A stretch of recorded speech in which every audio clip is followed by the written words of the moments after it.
race fans, to the last Coliseum, the Bristol Night Race for Mystic Racing League here tonight.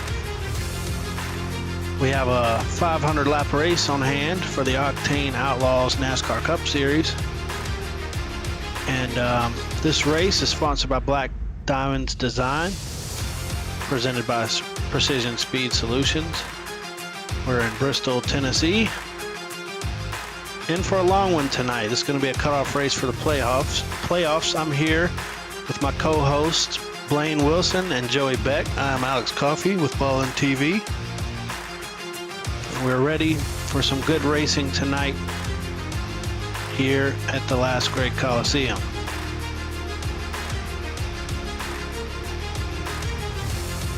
Like I said, we are in Bristol, Tennessee. Short track racing tonight, so anything can happen, especially being a cutoff race. It can get really intense really quick. It can also spread out and be a long run race that you have to kind of use your head for. So we'll see what happens tonight. Anything could be in store for us, and we're looking forward to it.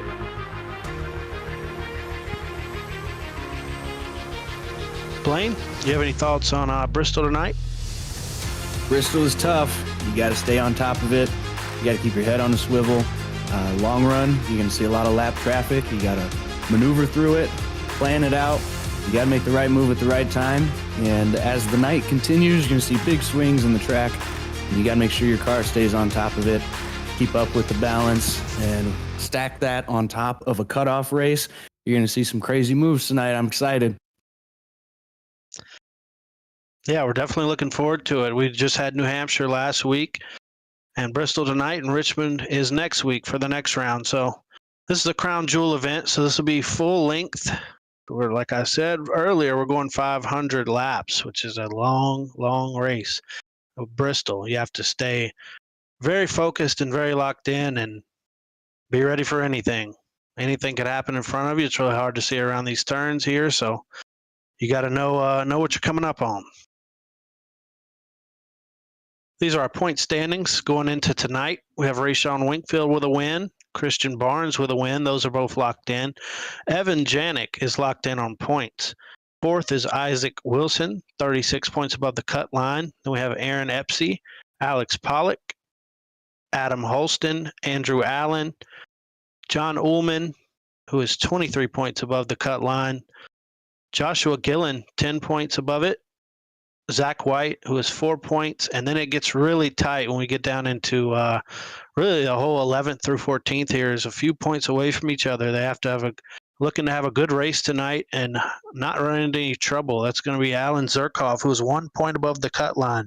Caleb Hunt is 1 point under the cut line, and Reggie Kime is 2 points below it. 15th and 16th also are not out. Anybody on this chart could get a win and move on to the next round.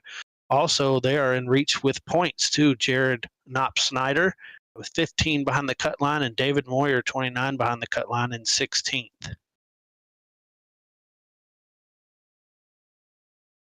Joey, do you have any thoughts on our race analysis here?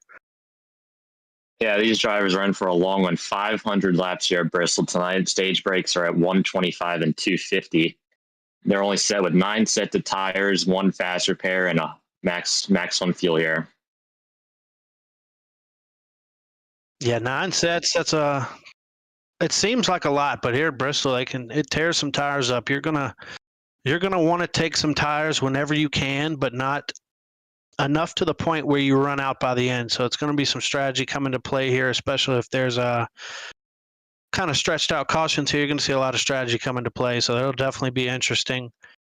I know the top line here wears out tires really quickly. Bottom line's kind of where you want to be if you want to save tires, but if you want to go fast, it's not necessarily where you want to be on a short run. So we'll see how these guys decide to manage their tires tonight and how everything plays out. All right, looks like we are just now starting to wrap up qualifying. So we'll get straight into our qualifying order here. And we'll see what we got for qualifying here as we give these guys a minute to get ready, load up on the grid. Here we go. We got we still got some qualifying times coming in here, so we'll have those up in just a moment while everybody's loading up in their cars on pit road, ready to go for 500 laps tonight.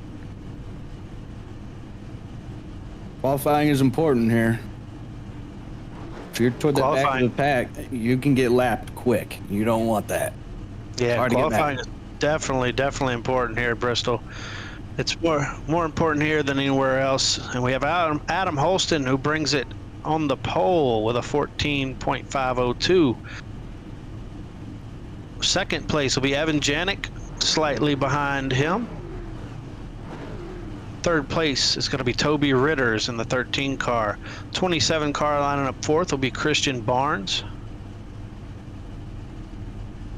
John Ullman in the 34 is going to be starting P5. P6 will be Brad Nelson in the 33. Lining up seventh tonight, Justin Hedry in the 85, and Andy Berry in the 25 will be to his outside in eighth. Ninth place will be Rayshawn Winkfield, who is locked into the next round. He just needs a good solid night, try to stay out of trouble. 10th on his outside is Caleb Hunt in the 78. Here in 11th, we've got Alex Pollock. In 12th, Christopher Benning. 13th is going to be Joshua Gillen. 14th is Zach White. 15th is going to be Jared Knopsnyder. And 16th is Andrew Allen. 17th, Casey Bristow. In 18th, Gino Volanti. 19th is Alan Zukoff. And 20th is Reggie Kine. All right, 21st, Derek Jewett in the 45. And Aaron Epsey starting 22nd in the 16. Isaac Wilson will bring it home in 23rd at the end of qualifying, and Michael Wade will be starting out 24th in the 3 car. That'll round out tonight's field. Our weather conditions are not too hot, not too cold. Track temps at 78 degrees, outside temperatures at 75, so you don't want to see too high a track temp here because that will really run through some tires quick here. So these guys should still have a pretty tough time on their hands. Bristol's a handful. Whether your car is acting bad or acting good, it's a handful either way. So interested to see how these first few laps are going to go. Anything could happen, especially when the field's packed up like this. Everybody's nerves are going. They're ready to get after it here for 500 laps in the Mystic Racing League. It's going to be a long night. I've tried to do full-length Bristol races. Man, your arms hurt. You lose that mental focus. It's so easy, and it's going to be crazy. I'm ready. Yeah, all it takes is one slip up at Bristol, and your night could be done. So it takes intense focus all night. You're going to be running really close to guys, and here we are rolling towards the restart zone to take the green. Green flag is out. Oh, the leader missed the shift, gets a little loose down the apron there. We have a caution, it looks like, on the track. We'll have to get a replay and see what happened. I'm not sure if the leader missed a shift there or spun the tires. No telling what happened there with our leader. Not how you want to start the night as the pole sitter. Putting yourself in a hole like that, just making a simple mistake. Who knows if it was nerves, just weren't ready. That's not good.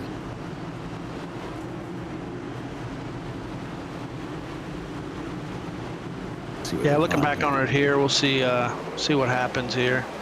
Yeah, looks like he just caught a little wheel spin there. I don't know if it was with the upshift or just hammering down too hard. Looks like everybody made it through with minimal damage. We have a few cars that got a few fenders bent, but nobody with any severe damage, it looks like. So yeah, he just stepped on it and got out from under him. The bad thing about getting damage here at Bristol, even if it's a minute or less, it's not easy to get it all fixed. Pace laps are short. The track is so small. So yeah, you just don't want to start out in a hole like this, but it's a long night. Hopefully Toby gets back up there. Yeah, he's definitely got a lot of time to do it. With it being this early in the race, you got plenty of time to fix the car, and I'm sure we'll see him back up there with the pace he showed in qualifying. He'll just have to be methodical as he does it. Good thing for the number 13 there is he didn't look like he has that much damage, so it shouldn't hurt him too bad here for the rest of the race. He'll probably have about a minute of damage. He'll get it fixed and get back rolling. Yeah, it looks like that's going to leave the 71 to be our leader here on this next restart. Evan Janik. I believe that's a car that may have got caught behind the pace car there in front of them, the 10 car. So we'll see if they get a wave around here when they get one to go, or what's going on with that. I'm sure he'll get a wave around. A guy like Evan Janik, he's just here chilling tonight. He's locked in. That's a great feeling to have at this race. I've been in the position before where I had to win to get into the next round at Bristol. I pulled it off, but it wasn't easy. So I imagine he's very happy for his previous performance tonight, because this is not a track where you want to be on the cutoff line or anywhere close to it. Yeah, definitely takes a lot of weight off your shoulders as we see the field going through the choose cone here. And looks like we got a lot of guys taking the inside. So choose cone is done. We're going to be one to green here. So coming to the restart zone. Hopefully these guys learn from the leader, and they take it a little easy to start off this 500 lapper. As we see Evan Janik roll through the restart zone, and he's off. Great start by Evan Janik. He's going to get plenty clear of Nelson there in the 33. Looks like Nelson is also clear, filed into second. These restarts, they're crazy in the back here. There's a lot of guys at different momentums, different speeds. You just got to stay on top of it. Restarts get crazy, mid-pack and back. That leader usually gets a good jump. You see Evan out there. He's going to try to pull away here and just get into that rhythm. And that's what you want to do, and it's hard to do when you're back there. If you're stuck on the top lane, you don't want to be there, for example. You got to find that rhythm, find the momentum, and just lock in here. Yeah, we got a big stack of cars here for about the 5th position, rolling off into turn 3. See some guys working the top line, some guys working the bottom line early just to take care of their stuff. That's part of that strategy we were talking about earlier. You're going to see people run the top, you're going to see them advance, but you'll also most likely see those same guys run the top in the long run, come out on the back end of that tire run. So you can advance a few positions on the top and then file into the bottom.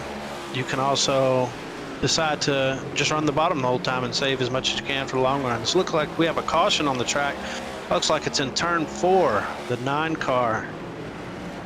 The 9 car, oh, that's Reggie Kime. He's one of the guys near the cut line tonight. So you don't want to see that. Let's see what happened here with Reggie. Oh, looks like just a stack up below him. He's an innocent bystander of that. The King's Hawaiian 7 car, it looks like just wasn't expecting that other car to be down there or get such a good run into that corner. So we'll see what happened here from the 3 cars perspective. Yeah, he ducks inside, shows a nose. It looks like 2 cars kind of go for the same real estate there. It caused a big pile up though. Oh, and there's our pole sitter, the 13 car. He is involved. He has heavy damage. Toby Ritter's got a big hit on the front end there as we're going on board with him. See what he saw on this. Oh man. Yeah, just nowhere to go there for Toby, unfortunately.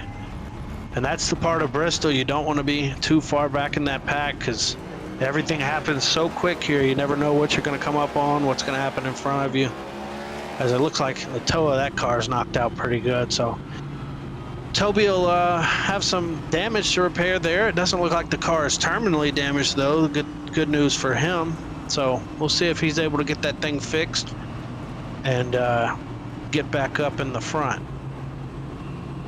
Yeah, when cars are wrecking like that in the corner, especially toward the exit and in the middle, if you're coming into the corner, you can't see. And iRacing spotters aren't saying, hey, they're wrecking in turn 3 and 4.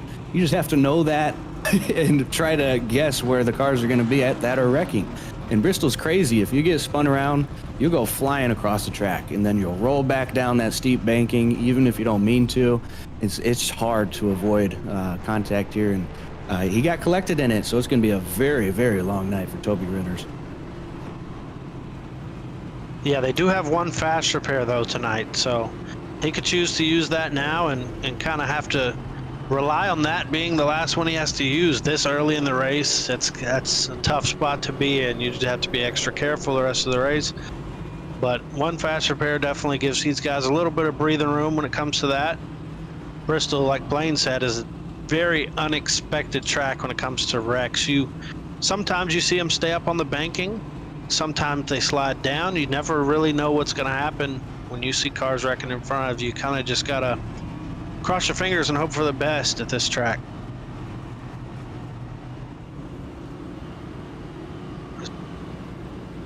So it looks like we're coming back to the choose cone here.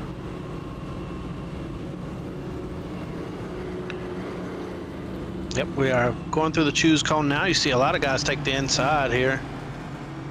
That's where the most tires are going to be saved. We can't emphasize that enough. You can make up spots on the top, but if you want to be good in the long run, you're going to need to basically marry that bottom line there for the first part of the run. So you're going to see a majority of guys take the bottom there. We've still got Evan Janik out front with this restart. We'll see if he can get a good restart like he did last time. He took off in that restart zone. So maybe those guys are predicting that this time and learn where he likes to start. We'll see how Brad Nelson is able to hang on this restart here as they roll towards the zone. And green flag is out. Evan Janik gets another good jump. He's going to clear for first. Brad Nelson also gets clear for second. That outside line, you get a great jump. Oh, definitely. It's more of a straight line roll through that restart zone when you take the top. Oh, as we see Brad Nelson get a little loose on the front stretch, hit the wall, but he's still going.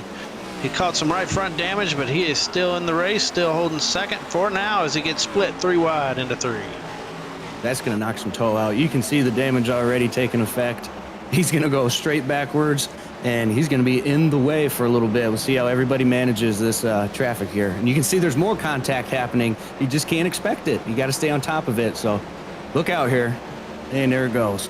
Yeah, especially when you have a car. As we have a caution out here. Yeah, it definitely gets stacked up once you have a car off pace and everybody's just trying to navigate their way around. It's really just tough spots that guys are not necessarily put in, but it's just how Bristol goes. Oh, and the 78 car spins into the wall to the outside. That was a hard hit. I'm sure if something was broken there or what happened. Oh, here's what happened with the original caution. Looks like a bunch of cars going for the same real estate. Oh, looks like he didn't expect a checkup from the 34. Gets in the back of him, spins around. He did take a pretty heavy hit in the left rear there, so that could have something to do with the later spin from him. Yeah, just a stack up there from the slower cars. It looks like the damaged car. So unfortunate there for the. You can't expect it. I mean, if you see the cars, you're exiting the corner, you want to mash the gas and get on the throttle, and then there's a car in front of you stopped. You just can't expect it. So it's hard to stay on top of it, and you can see Caleb Hunt got one of the worst ends of that wreck there. Yeah, and then unfortunately with that left rear damage, when these cars get a broken toe link in the rear, they're really hard to keep straight. It's already hard enough to keep them straight at Bristol, so that adds to the damage, which is unfortunate for the 78. That's a tough break. But yeah, that he car has a is fast probably going to repair. require fast repair right there. Yeah, I think he might need a fast repair on that one. But like I said, that fast repair does offer a little bit of a break for these guys, so we'll see if he takes it here. He's going to take right sides. Don't see a fast repair getting used at the moment. It's going to take 4 tires. And it looks like he opts to not take the fast repair yet, so maybe that thing's not as beat up as we thought. We see Brad Nelson also come down to get a little bit of that right front damage repaired that he got early in that run there. Yeah, it's going to be a brawl tonight. I mean, we're on lap 22, and you can see a lot of cars already have damage. This is not the time of the race where you want to use that fast repair and go 480 laps almost with no fast repair. And you can't really just ride around here and play it safe because, like I said, you're going to go a lap down very quickly here. If you try to just maintain and be conservative, it'll happen pretty quick. You won't even realize it. Leader will be right behind you. So not a good start for some of these drivers here tonight. I'm sure that frustration is building, but you just have to stay locked in here. It's a very, very long night. That it is. And we see Evan Janik is going to be the leader here again, headed to the choose cone with Rayshawn Winkfield in second. I imagine we're still going to have a lot of guys choosing the inside as we're still early in this tire run with very minimal laps put on these tires so far under green. As that concludes the choose cone.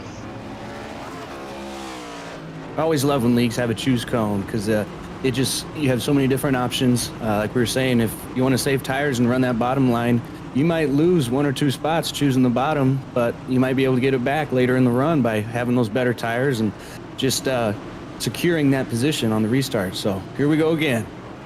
Green flag is out. Evan Janik gets another great jump.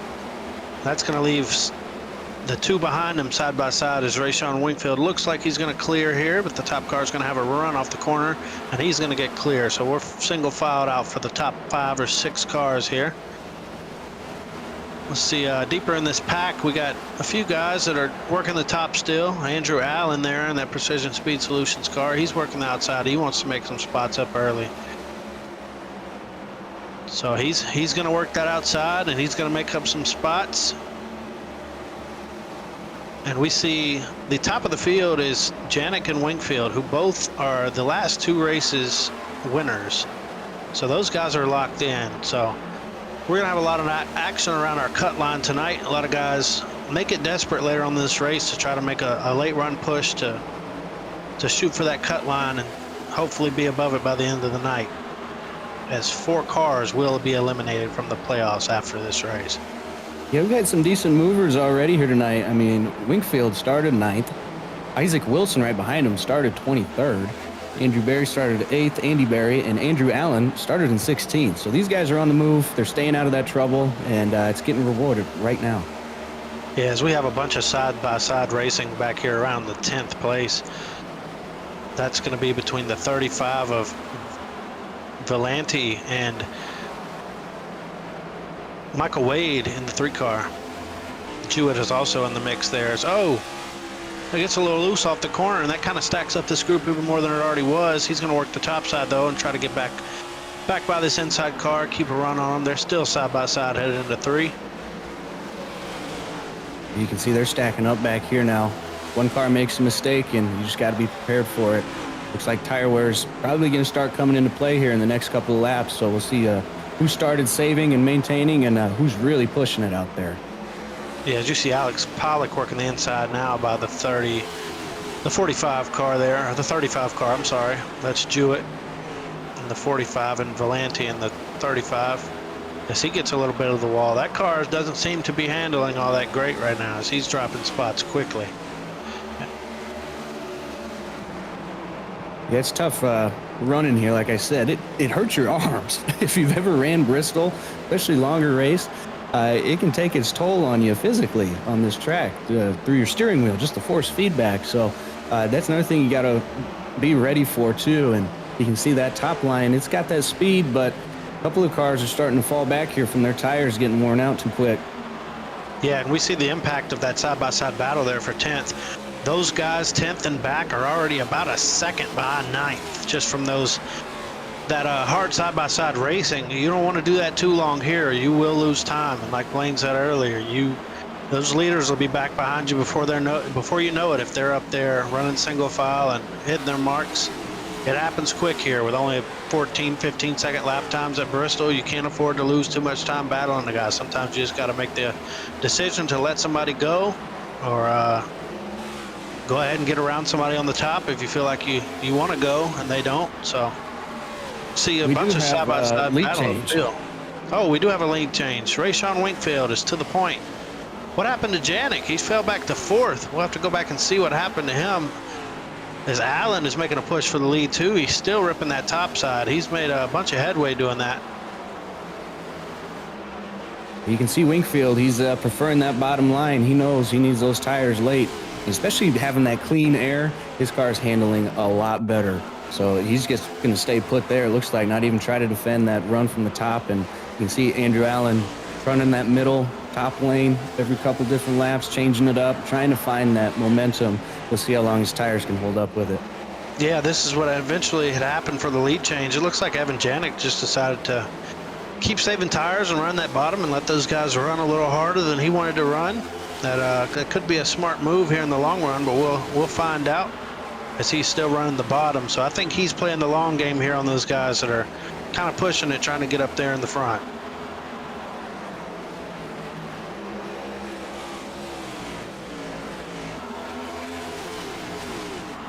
So we see a side-by-side battle back there for 5th, 6th position with Wilson and Barnes.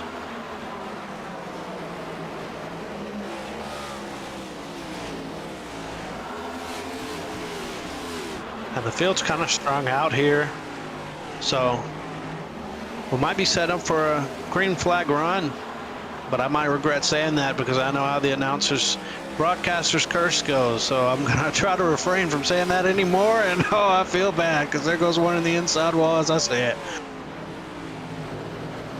Adam Holston is going to get loose on the front stretch, kind of catch a slide down the inside wall. Doesn't seem to have any damage from it though, so he caught a big break there, got lucky there to not have some severe damage, because when this car at Bristol takes off the corner, it usually takes off big time. So great save there from the 8 car, Adam Holston.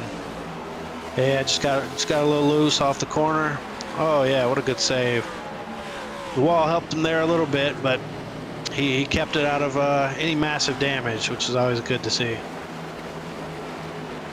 You might see a lot of cars do that tonight. I know I've done that quite a few times, that exact same spot right off of 4. It gets tricky, and yeah, the car will just take off on you. A lot of time it results in pretty substantial damage, so he got very lucky with that hit, so got to lock back in here. Yeah, as we see these 2nd, 3rd place cars of Allen and Janik coming up on some lap cars, they just get so tight around this racetrack when you're trying to pass some cars. Andrew Allen just got hit in the back on the entry of the corner by the 93 of Isaac Wilson. It might have given Isaac Wilson some front end damage there possibly. That was a pretty good hit, and it's just lap traffic. They weren't expecting it, and they had to check up on the entry, and it caused a stack up there. Lucky he didn't kill the field with that one, because that could have been bad. Yeah, that's going to put Hunt in the 78 2 laps down. So I'm wondering if he wish he would have took that fast repair there, but this car seems to be rolling decent pace for how torn up it looked to be. So maybe he played it smart, not taking that fast repair. Time will tell. As we go back to the 82 car here, that's going to be a battle for 15th, 14th, and 13th between Michael Wade, the 45 of Jewett, and Knopsnyder in the 82. These guys are getting after it here. You see those guys battling side by side. The 82 looks like he wants a way around, but when you get side by side and kind of take up the whole racetrack, it's not much place to go. Bristol, you just got to wait on those guys to kind of figure it out in front of you, and hopefully they cycle out. Yeah, you know, we see 3 wide here. Through the middle goes the 82. Oh, the 45's in the fence. Oh, he's going to spin down into the 82. That's a big hit for both of those cars, and that's going to be a caution there. That's a big hit for both those cars. As you see, that 82 car is pretty tore up. Oh, he hits it again. Spins into the tire barriers there. That thing is not handling good. It looks like we had the 10 car up in the fence too there into turn 1. Let's look back and see what happened here. It looks like the 45 got a little wide. 82 tries to shoot the gap there middle, and the 45 probably gets a 3 wide call from his spotter, gets up into the fence, and that kind of shoots him back down across those other 2 guys. Unfortunate there for the 82. It was an aggressive move through the middle, but I think he just decided it was go time and kind of got caught by that 45 coming back off the wall there. So that's a big hit for both of those guys. We'll see if they decide to use their fast repairs this early off in the race. We are about 55, 56 laps in, so it's still really early in this race. Seen a lot of cars come in looking like we're probably going to get some tires here. We're almost halfway through stage 1, and it's about that time. So see how you saved and maintained tire wear on this first setup here, and see if there's any adjustments you need to make. And like we said, as it gets later in the night and you see the lights come on and the sun goes completely away, track is going to change too, especially as they put rubber down. So also got to stay on top of your in-car adjustments as well. So just a lot you have to manage tonight, and it's just one driver managing all of it by theirself. So see who makes the right call. That is correct. So we'll see. Those guys look like some of them took fast repair, some of them didn't. We'll see who comes out on top here on the strategy of this run. That's going to shuffle the field up pretty big as Reggie Kime looks like he decides to stay out. Rayshawn Wingfield is going to file out second. Oh, I take that back. Rayshawn Wingfield is at the point. Andrew Allen's going to file out second. And we have our live scoring here is a little behind, so we got some lap cars mixed in on track, and we'll see where these guys cycle out here.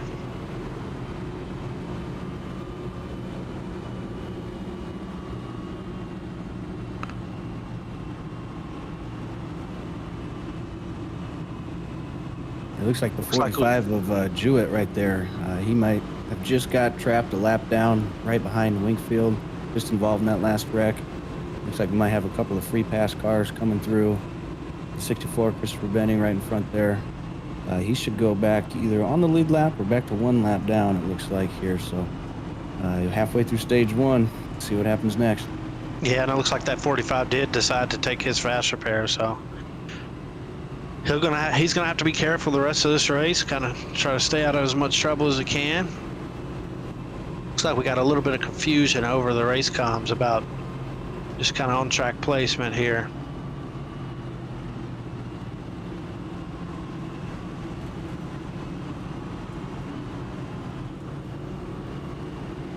As we're coming to the choose cone here. So we should see that car that's there in front of Rayshawn. Yep, he gets a wave around. Rayshawn takes the outside. Allen's going to take the inside, and from on there on back, we're going to see a lot of guys choosing outside this time. I'm guessing they're wanting to make up some spots on those new tires. See a bunch of guys towards the rear taking the inside. They're just going to take the safe route, kind of choose that to save and hopefully make up those spots on a long run. All right, your leader here is going to be Rayshawn Wingfield, and beside Andrew Allen rolling back to the restart zone here. As we roll into the restart zone, green flag is out, and that bottom line does not get a good jump. It's just so hard to get a jump down there. Rayshawn Wingfield is going to be clear, and he's going to bring Barry in the 25 along with him to clear. That outside lane is looking real dominant on these restarts. But Andrew Allen's going to take it back to him on the outside there. Take that back. Yeah, Andrew Allen gets a killer runoff forward, and he's going to clear the 25 machine of Barry. We got Holston also wrapping the top. He's going to get side-by-side with Barry going into 3, and we have a side-by-side battle for the lead. Andrew Allen gets under Wingfield. Oh, and a big wreck with our leaders off 4. Oh, man. Rayshawn and Andrew Allen get together, collect a few more for the lead there. We'll have to go back and see exactly what happened there. It looks like it was just close racing. The bottom car, Allen might have pushed up a little bit into the side of Wingfield.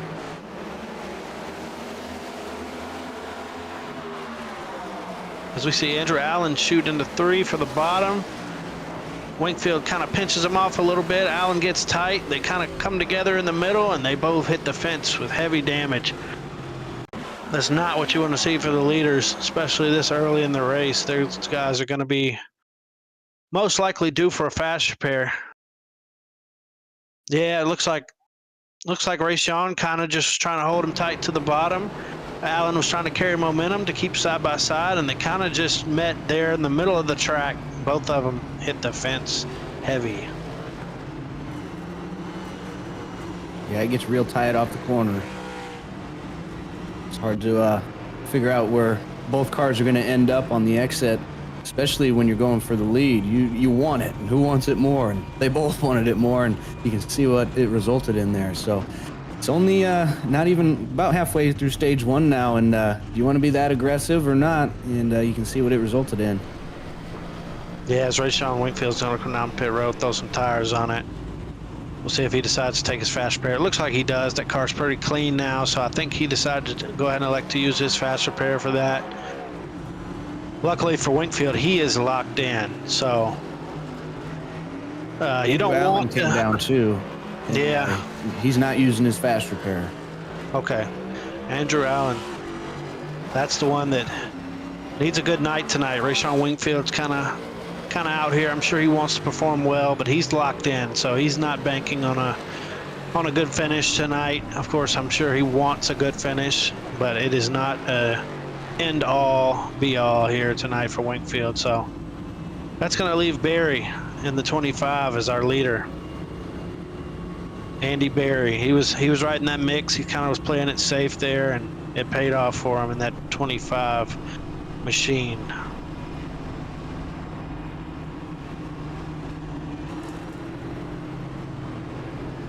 Joey, are you alive, buddy? Holston there in the 8's going to be in second. The Big Les Show car. I think our third announcer Joey Beck went to the concession stand or something like that. So just me and Blaine here right now, but we'll keep y'all updated on all that. We got it locked down. Don't worry about it, buddy. I don't know where he went, so but whatever. We're good. I'm excited. It's Bristol night race. Last great Coliseum. It's going to be exciting. Cutoff race. I'm ready for it.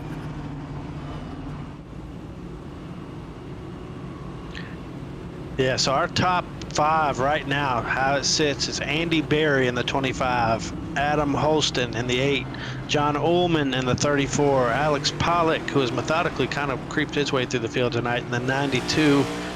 The 16 of Aaron Espy is going to round out your top 5. Alan Zukoff, I know he's one of those guys that's kind of near the cut line. He's in 6th. Isaac Wilson in the 93 in 7th. Casey Bristow is 8th. Reggie Kime, another one near the cut line, is up to 9th. And Michael Wade is in 10th.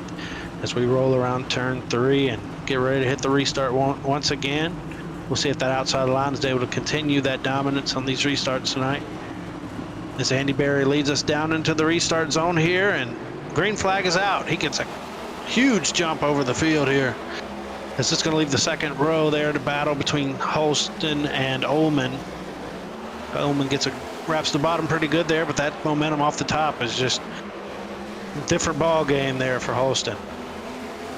Front 4 are clear, fighting for position on back, trying to get in the lane that you want.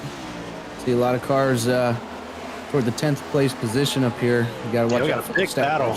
Big battle back there for 10th right now. It's a whole 4-car line of top and bottom.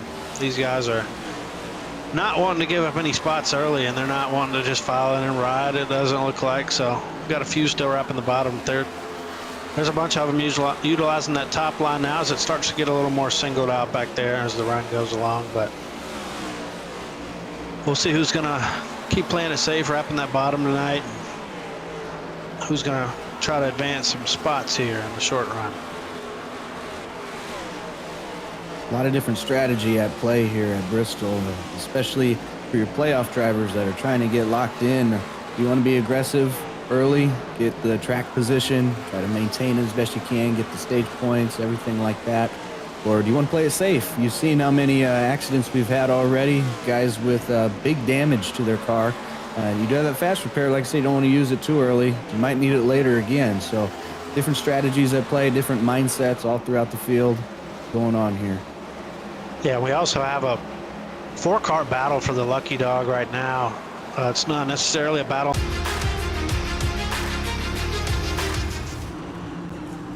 All right, we're back from commercial break, and we're in the restart zone. Andy Barry gets a great jump again. That outside, they just had nothing for him tonight on the bottom. Whoever's in that outside just looks like they get a great jump every time, being able to roll a little straight off the corner and catch that momentum down the banking. But you see Holston gets a great run down the backstretch, put some pressure on Barry there for first. Everybody wants to get settled back in as quick as they can here. As we got a side-by-side battle back here for fourth between Ullman and Wilson. As Wilson's going to get clear on that top side, that's going to move Michael Wade up to side-by-side battles. Look like we have a pass for the lead up front. Holston is going to take the lead from Barry. And it's going to try to bring Bristow along with him in the 7 car. Bristow's not able to get that momentum off that bottom that he needs to stay side by side, and that's going to put him side by side with Wilson back there for third. As we see Holston kind of setting a good pace here, trying to check out from the field. Andy Barry's trying to track him down. We got a bunch of cars here going for the same real estate in fourth. That's going to be Bristow, Wade, and Winkfield. Winkfield's already worked his way back up after taking that fast repair. He's on a mission to get back to the front. Got some new tires. I think he's on a little new tires than all these guys.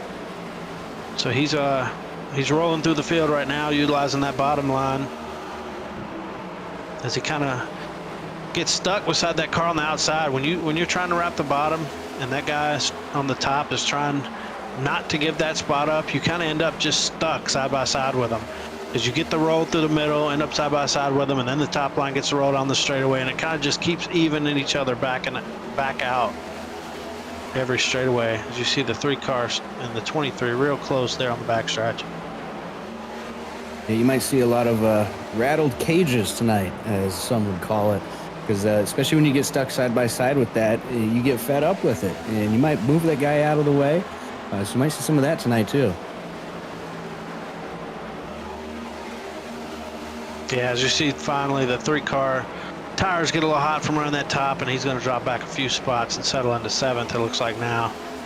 Winkfield's putting pressure on Bristow up there for 4th, so Ray Sean's not letting that incident get in his way. He's muscling his way back to the front. Especially being locked into the next round, it takes a lot of weight off your shoulders, and you just try to collect trophies now. Get those extra playoff points if you can. Yeah, he doesn't have much to lose tonight, so I imagine he's going to be getting after it all night and trying to, like you said, add some playoff points to the bonus. So he's kind of ripping the middle. You see the guys in front of him kind of working the bottom here. Ray Sean has a little fresher tire, so he's able to use a little up to get up there and make up some spots. As we got a kind of a close battle here for the top 3. They're all filed in pretty much bumper to bumper. As you see Ray Sean go ahead and take 3rd, ripping that top side, takes that from Wilson. He's going to start putting some pressure on Barry here for 2nd.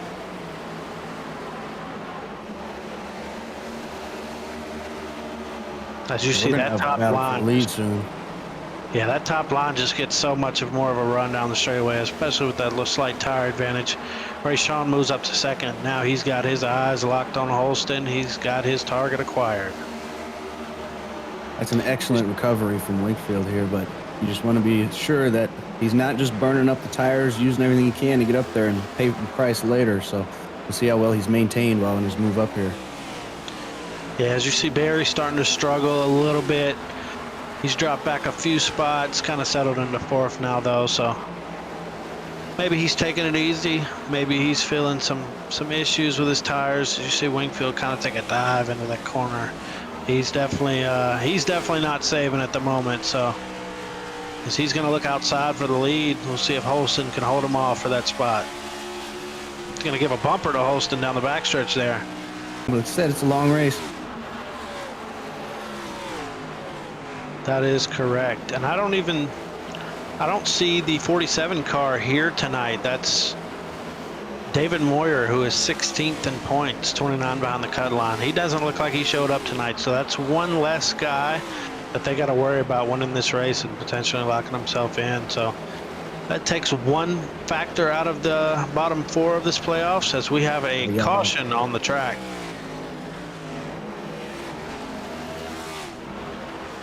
We'll have to take a look and see what happened there.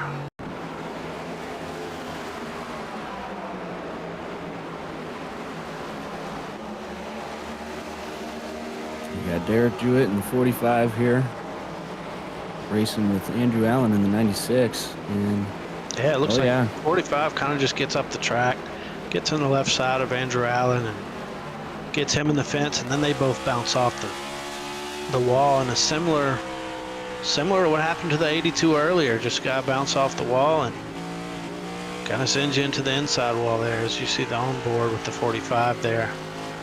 The 82 took a hard hit into the inside wall, so if he used that fast repair earlier, I bet you now he's wishing he didn't. As we'll take a look back at it. Yeah, and that's a great example of tire wear too with the 45. You know, his right front, it might be cooked, and you can see he just dive bombed into the corner, and right front didn't stick, slid all the way up the track, up into Jared here, and you can see he got collected in that incident too. Yeah, unfortunately, it looks like the 82 might have got the worst end of it, and he. Don't ever give up. You never know what's going to happen, especially even when this happens to you. You got to stay locked in, like I keep saying, because anything can happen. Other guys can wreck out, have terrible nights like we've been seeing with some of the other playoff drivers who were above the cut line. So you got to keep your head in it, because you can definitely make up some points for the rest of the race. Yeah, you never know with Bristol and how much stuff like that happens here. You never know when a guy's going to get some damage that completely knocks them out of the race, especially with as many fast repairs of guys who went through this early in the race. Anybody could be knocked out at any point, so you never want to give up, never want to park it if the car don't tell you have to. You want to stay in the race, especially when you're in a points battle like that. Yeah, I'm not getting out of the car unless the game drags me out. It happens sometimes, and it can happen here. People get piled into those wrecks. You get terminal damage. Man, that's one of the worst feelings ever, especially since they keep updating the damage model. These cars used to be tanks, and now they're a bit more fragile, so got to keep try to keep on that. And it's hard when you don't have a actual spotter there working for you. See, we're coming to the choose this time. Yeah, we're coming to the choose here. See a lot of guys kind of splitting it down the middle. Looks like we got a majority going bottom here. It's the whole back half of the field looks like they take bottom, so that's going to be a long line there on the bottom as we see our leader. By no surprise, take the outside again, as strong as that outside's been. We're rolling off into 3, headed towards the restart zone. Expect that pace car to make a dip, and we'll be back green here. Don't spin the tires here. You got some laps on them now.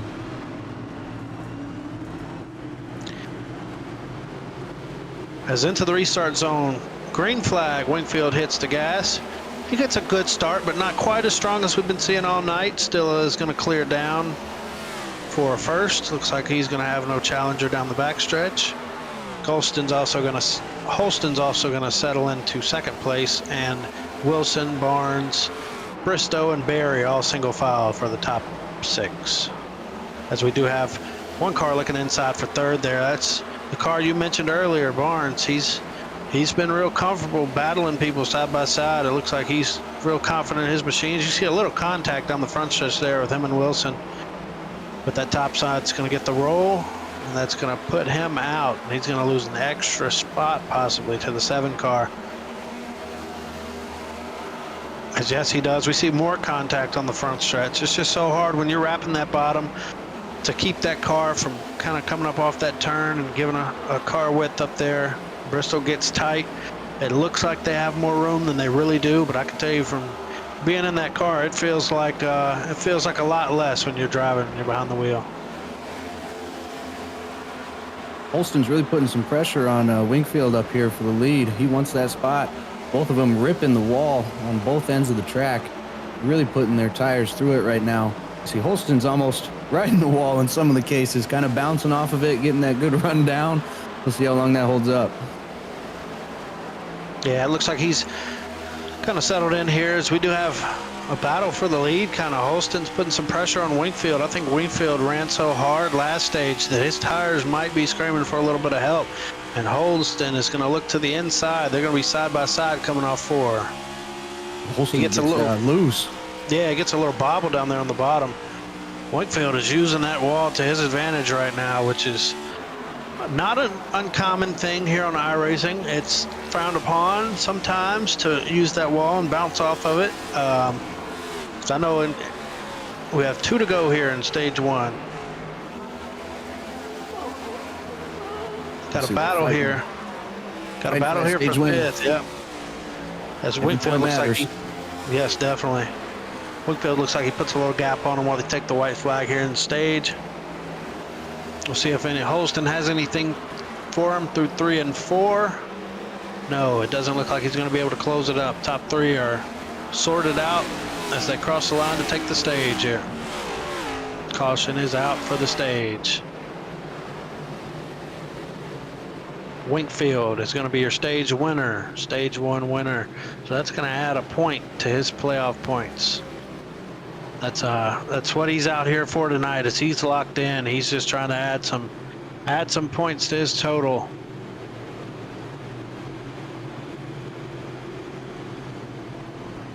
All right, and we're going to take a quick commercial break here at Ballin TV for the stage, and we will resume the action when we come back for the Mystic Racing League.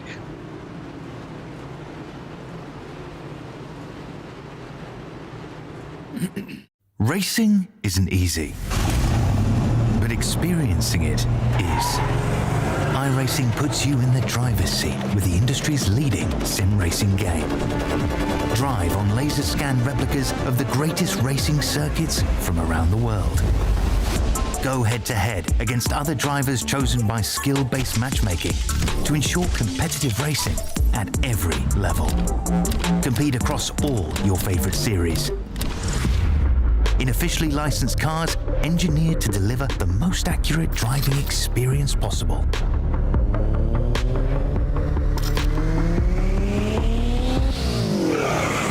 Join a race or host your own with players from across the globe. Race against the computer or in a league with friends. Feel the thrill behind the wheel. Visit iRacing.com.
All right, we're back from commercial break here. And that's going to put Zokov after the stage. He decides to flip it and stay out. And he's going to roll into the restart zone. He takes the inside. He's going to get a good jump. That's the first time we've seen, besides the initial start, the leader take the inside there. Zokov's going to actually get a decent restart on that bottom side. And he's going to try to clear up off 2. Doesn't get quite clear of Holston. Holston's ripping the top. He's got such a run. Oh, he kind of gets a little tight there. Gets a little squeezed. I don't think Zukov expected him to have such a run off that corner like he did.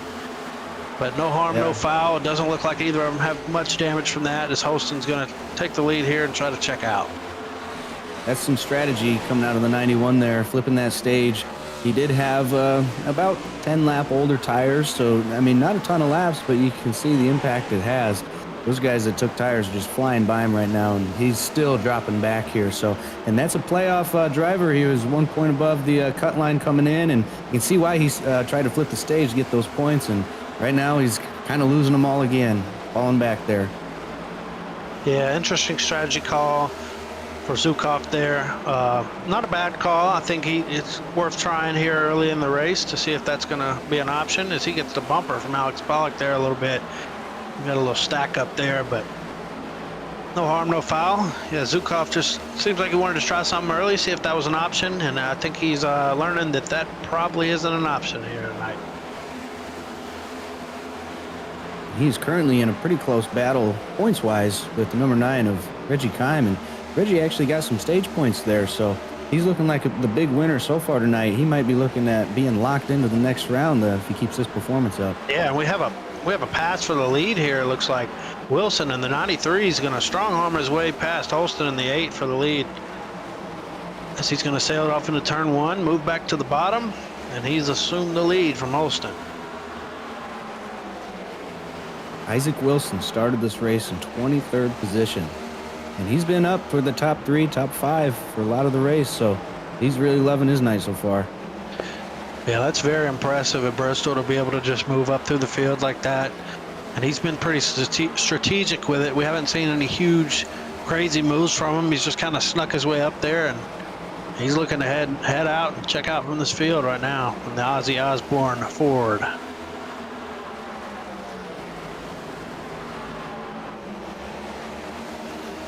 As we see back here for 5th between Bristow and Barnes.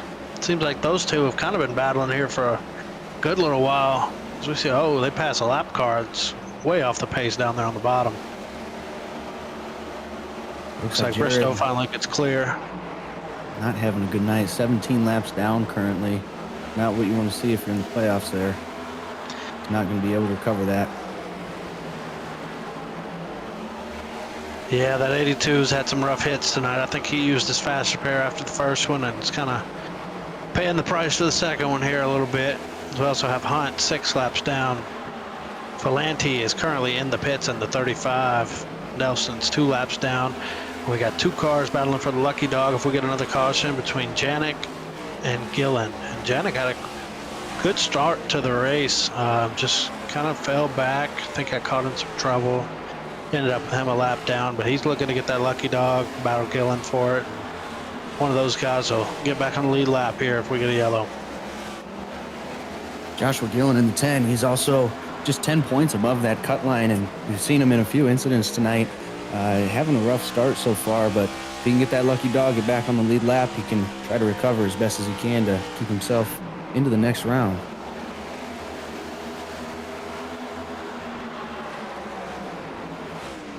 See a lot of the guys toward the top 5. Some pretty good battles side by side going on right now. People trying to settle in and find their position. Holston's dropping back a couple of spots. Christian Barnes coming up in the 27 too. It's going to get more intense as the night goes on. Yeah, definitely, Blaine. As we see kind of a line here, ripping the top. That's from about 5th on back, 6th on back to about 11th.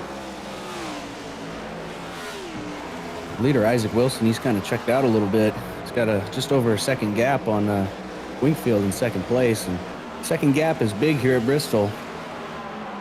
Yeah, and Wingfield also has about a second gap on 3rd, so doesn't look like Wilson's doing much saving right now. We know Wingfield hasn't been too set on saving here tonight either. I think Wilson's just trying to get a lead and then manage it, and Wingfield's trying to go get them right now. As their last lap times are only a 1,000th off. That time by Wilson is a little slower, about a 1/2 tenth. So real close lap times. Barnes looks to be the fastest on track that last lap. It's that 27, like we said earlier. He just seems comfortable. He's been in the mix the whole time, and He seems like he's going to be a late race threat if he can keep up the momentum he's had the first part of this race.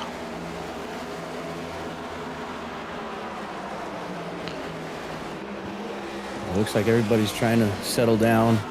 Eventually, you get caution fatigue. The whole field just gets tired of yellow flags, and everybody just takes a kind of one step back and chills out for a little bit.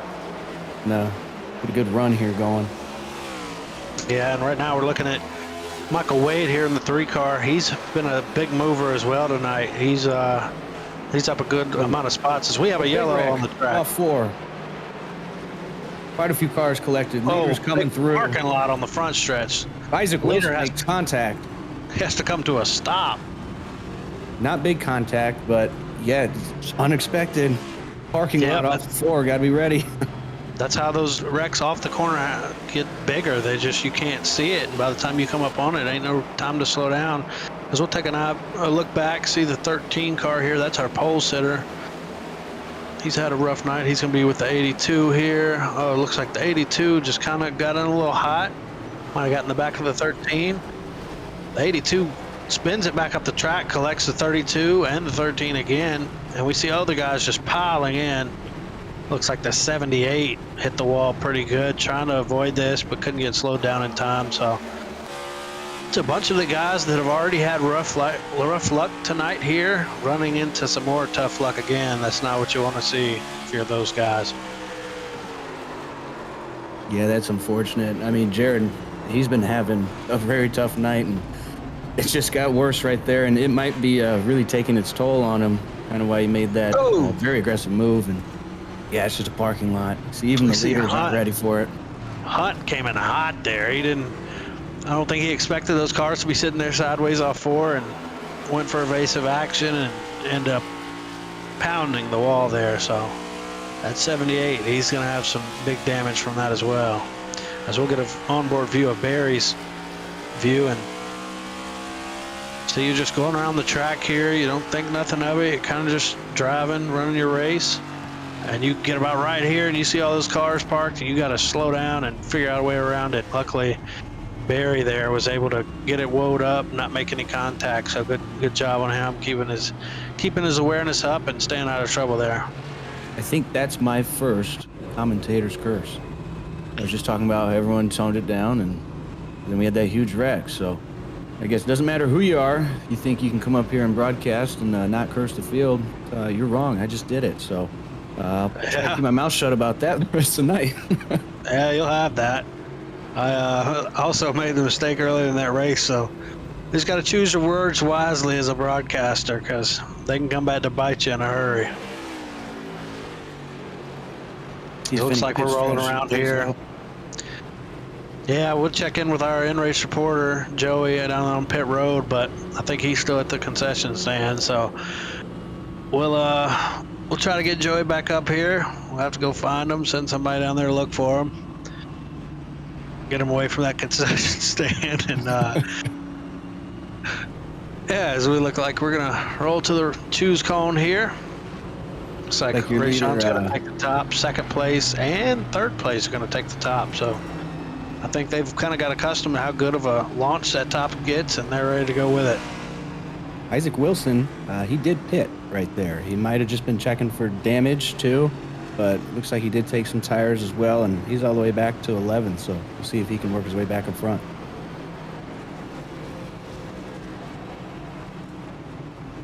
Yep, as we're going to roll around turn 3 here, Rayshawn Wingfield is going to lead us to the restart zone with a 34 beside him. That is John Ullman, who is 4th, but got to move up to the front row because the top 3 takes the outside, and we're green. Rayshawn Wingfield gets a huge launch, and that's going to bring Barnes along with him. Move Barnes up to P2 here. He's going to have a run off turn 2. Yeah, he had some wheel spin from that bottom lane there, John Ullman. And it looked like he had some more wheel spin off the corner there. That's those old tires on those restarts. You got to be real careful for that. It's just like ice out there. Seems to be mainly in that bottom lane too. Yeah, and don't look now, but the Kime in the number 9 car, he's up to 4th. He's the one that needs a good point tonight to be in these playoffs here. And if he can maintain what he's got here, he's putting a good run for himself. Putting a good run together for himself to be able to advance, it looks like. This is huge for Reggie. I mean, he's just kept it clean, I think, pretty much all night. And it's really paying off right now. You might have jinxed him a little bit as he gets the wall a little off turn 4, but we have a big side-by-side battle right behind him, so that's going to offer him a little room to kind of take flight on those guys. And we see Barry in the 25 battling Wade in the 3. They kind of single out, but that, like I said earlier, that bottom just gets back even with the top, and then the top gets back even with the bottom. It's just back and forth. But it looks like Barry in the 25 is going to be able to clear, and that's going to put Pollock on the inside of Wade here, with the 45 of Jewett right behind him. Gets on the fence a little bit. You can see Isaac Wilson back here. He did pit under that last yellow, and you can see there's just nowhere to go. There's just a wall of cars. You can force your way through, but you'll probably kill everybody in the process. So just got to settle in. Remember, it's a long night, and looks like he's doing a good job so far, but he's getting a little squirrely. You don't want to burn up those tires too. You can heat them up, and that'll kill him, and you can just wear him down, and that'll kill him. So got to stay on top of it. Yeah, and like you said, he ain't got much place to go. It looks like he's getting a little impatient with that now. You just kind of, when you're on those new tires, you're kind of forced to run the pace of the cars in front of you, unless you can force the issue or get some clean spot. He's going to move up. Ooh. No, it looks like Wade gets a little loose off the corner. Makes a good save. We're going to stay green here, but that's going to move Wade a few spots back to 13th. Yeah, you can really aero grief these cars now, the new models that they've come out with, and you get right up on somebody's rear. You might not even touch them, but you can mess with the air on their back end, and it lifts the wheels up, and it gets really loose. And you might have seen what happened to Wade there. Just happened to him. Yeah, as you see, those new tires are starting to pay off a little now as he clears the guy on the bottom, clears the 45 of Jewett on the bottom there, and he's going to set his sights on Bristow in the 7th place in the King's Hawaiian machine. So he's going to take the bottom into 3 on him. We'll see if he can do the same. They're going to be side by side off turn 4 down the front stretch. I expect him to have a good run here through 1 and 2, possibly get clear, but you want to watch that run, and he does get clear. So move Heim up into, Wilson up into 7th. He's going to, with those new tires, I think he's going to make a charge and try to go get 6th, and all the guys in front of him. Our 2 leaders have pulling away, 3-second gap from 2nd to 3rd, but the leaders, there's a good battle going on right now between Barnes and Wingfield here, and we've been talking about Barnes. He's been up there in the top 5, just kind of minding his own business, and looks like he's trying to go on the attack now up to Wingfield. Yeah, Barnes just seems to get stronger and stronger as this race goes on. He's we talked about him earlier, battling for 5th and 6th, and said he feels comfortable, and he's worked his way up to 2nd, and now challenging for the lead. So he's settled in really well as they come up on a lap car of Hunt there in the 78. That's going to make them both go to the low side. As we'll see, they both get clear up off turn 2, and they are out of sight basically of 3rd at the moment, 4 seconds ahead of 3rd. So Ullman's doing a good job holding 3rd. We've got Wilson moving up on those new tires again. He's going to take 6th place away from Keim.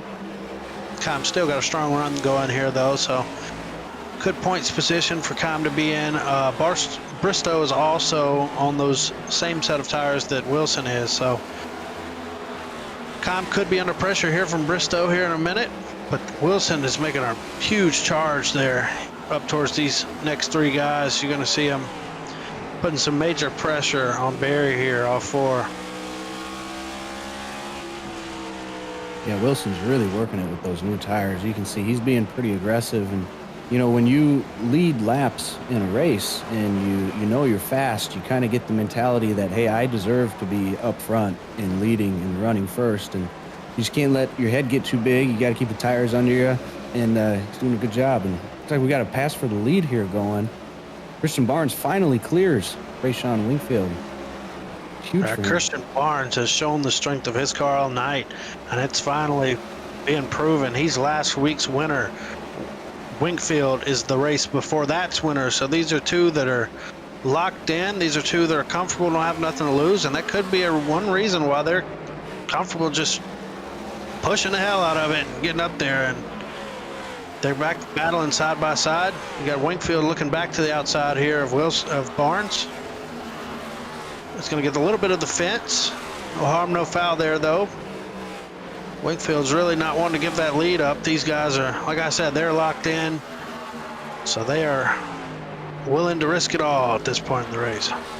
We got a 5-second gap, over 5 seconds back from third place there. So, I mean, these two can battle all they want, and there's really no penalty right now. Nobody's even close to them. But yeah, usually I live by the motto, keep it simple, stupid. You know, you can come into this race and be frantic about your point standings and just trying to have a clean night, or you can keep it simple and say, hey, I want to win, just like they are up here, and that pays off too. So coming into some lap traffic, we'll see if that plays into if any of these two can pull away from one another. Yeah, and I will say though, even with that 5-second gap, if it gets late run and these guys back here, third, fourth, fifth, have been saving right, that 5-second gap can disappear in a hurry when you get to that fall off point. Late run. When you get to a fall off, a certain fall off on these tires, 5 seconds can be closed up in no time. So they don't want to run them too hard. I mean, it's always good to get a gap, but you don't want to get a gap so much that that gap is given back on the back end of the run. So we'll keep an eye on that. We'll see if Wilson and Pollock start closing in on these guys later down this run. So we have a side-by-side battle here with the 34 of Ullman. We got SB in the mix, and we have Barry all battling here for about 5th, 6th, and 7th. You see Barry work his way up to 5th. SB's going to try to follow through, and he looks like he's going to clear Ullman too. So not quite clear of Ullman yet, though. That top side gets such a run. He's going to clear now, finally, though. So these guys are now singled out. They're going to try to lock in and go ahead and advance up there and try to go for 4th. But we do got some more side-by-side battling right behind them for the 8th to 10th position with Holston, Kime, and Bristow. I think that damaged the people that took tires last, and I don't know if Bristow didn't. He's gonna go around there. Holston, the 8. That's gonna be yellow there. That's a yellow there for Holston. Gets in the back of the car in front of him, gets the car unsettled, and kind of just takes it for a loop. Doesn't look like he has severe damage, but we'll go ahead and get a replay for you up here. Looks like Holston gets a good run through 3 and 4. He's going to go down, rip the top, and he's going to get in the back of the 9 car, just unsettles the car off the corner, right where the car's already light. It's going to send him for a 360, a little tap in the wall, but I don't think that's going to be too much damage for Holston other than the tires. So he got lucky on that one. It's easy to get T-boned when you're sitting sideways in the track at Bristol, so he came out on the good end of that. Yeah, it's about one of the cleanest crashes you can have as a driver here at Bristol. Usually you've seen it, they're pretty harsh, but that car looks all right to me. See people coming in for tires again here. Pit strategy's coming back into play. See what happens. Yeah, let's see if we can call down to our pit road reporter, Joey Beck, and see if he's back from the concession stand yet. Joey, are you there? Joey is still at the concession stand at this point in time. So we'll try to get another guy down there and wrangle Joey up, see where he's at. I just see a bunch of the leaders coming in for pit stops. We expected that from Wingfield and Barnes. As hard as they were pushing there, they're going to take 4 if I had to guess. We'll see if anybody takes 2 and can cycle out in front of them. Looks like most of the field's going to settle for 4 tires here. So that was a fairly long run there. Close race off pit road. Looks like Wingfield barely gets a nose out in front of him. It's going to beat Barnes off pit road. So Wingfield back to the point. That's going to put Barnes in 2nd. We'll check, see if no black flags from anybody on that stop. So no speeders, no unsafe entrances of any kind. Looks like a pretty clean cycle there for these guys. Kind of surprised by the 7 there of Casey Bristow. He stayed out when everybody pit. I thought he might be trying to flip it here, but we do have about 60 laps left in the stage almost. And then he came into pit on the 2nd time around, so he's gonna get put toward the rear of the field here just from doing that. So not sure if that's the move he wanted to make, but that's where you are now. So got to play the cards you dealt. So see if he can work his way back up front. Yeah, we see a lot of comers and goers tonight. A lot of guys that have stayed up in the mix. So there's no telling by the end of this thing who's going to be running where. You might see guys do what you said, just pit and kind of try to stay out of trouble and run the pace of their race. And so, yeah, coming to the choose cone here. So here's a laps led tonight. Wingfield has led 98, Wilson 17. Barnes has only led 2, but he's been up there. Pollock's led 0, but he's cracked the top 5 here. Barry led 21, SB 0, Ullman 0, Kime led 1 lap, and to round out the top 10, they have led none. Your next biggest leader would be Janik down in 18th and Holston in 12th with 21, and Janik has led 31. Janik is still a lap down, so it looks like he did not get that lucky dog that he needed. He's waiting for next caution. As we enter the restart zone, we're green. Wingfield gets a huge jump, and that's going to clear Barnes down into second to the bottom. Yeah, once again, watching Looks that like bottom lane, it just doesn't move on those restarts. Wilson actually got ran over almost by the car behind him, so just a lot of trouble restarting that bottom lane. Yeah, it looks like we got a restart violation called on the 7 by race control, so we'll see what that penalty amounts to. I don't know if it's a drive-through or what it could be, but we'll see what happens to Bristow in that 7. See if that's going to hurt his race or what the penalty is for that. But he did get called for it, so we'll keep an eye on that. As our top 3, how they run is Wingfield, Barnes, Wilson. You see the battle for the lead between Barnes and Wingfield still going. Those guys are not wanting to give each other any breaks, not wanting to give up the lead. Barnes clears Wingfield, all 4 using the bottom. You see Wingfield had gotten the wall a little bit there.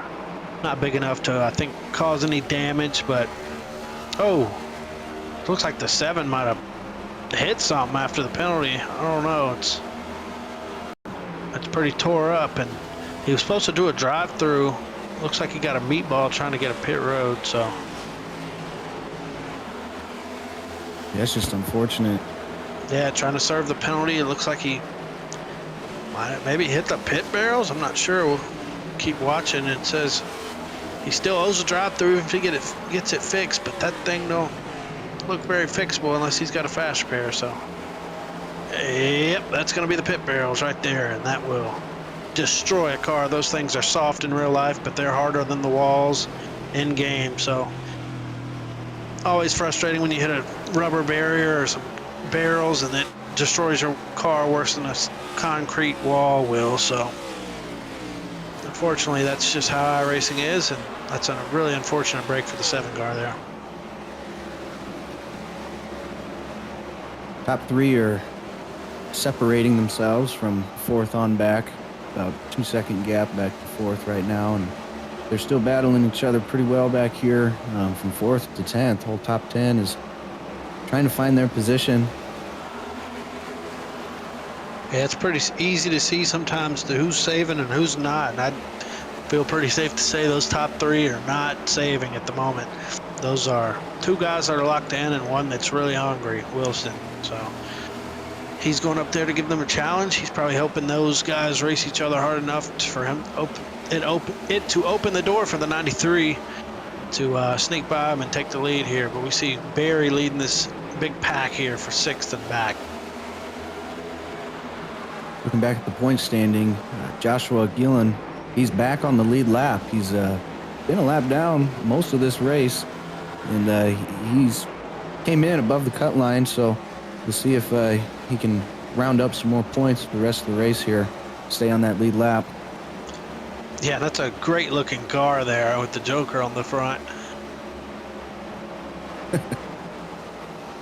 And he's seeing, he came in 10 points above, and he right now is sitting 13th, so pretty safe spot for him, I'd say, depending on the other guys. But with the luck of some of these guys tonight, I'd say right there running where he is, depending on stage points and all that.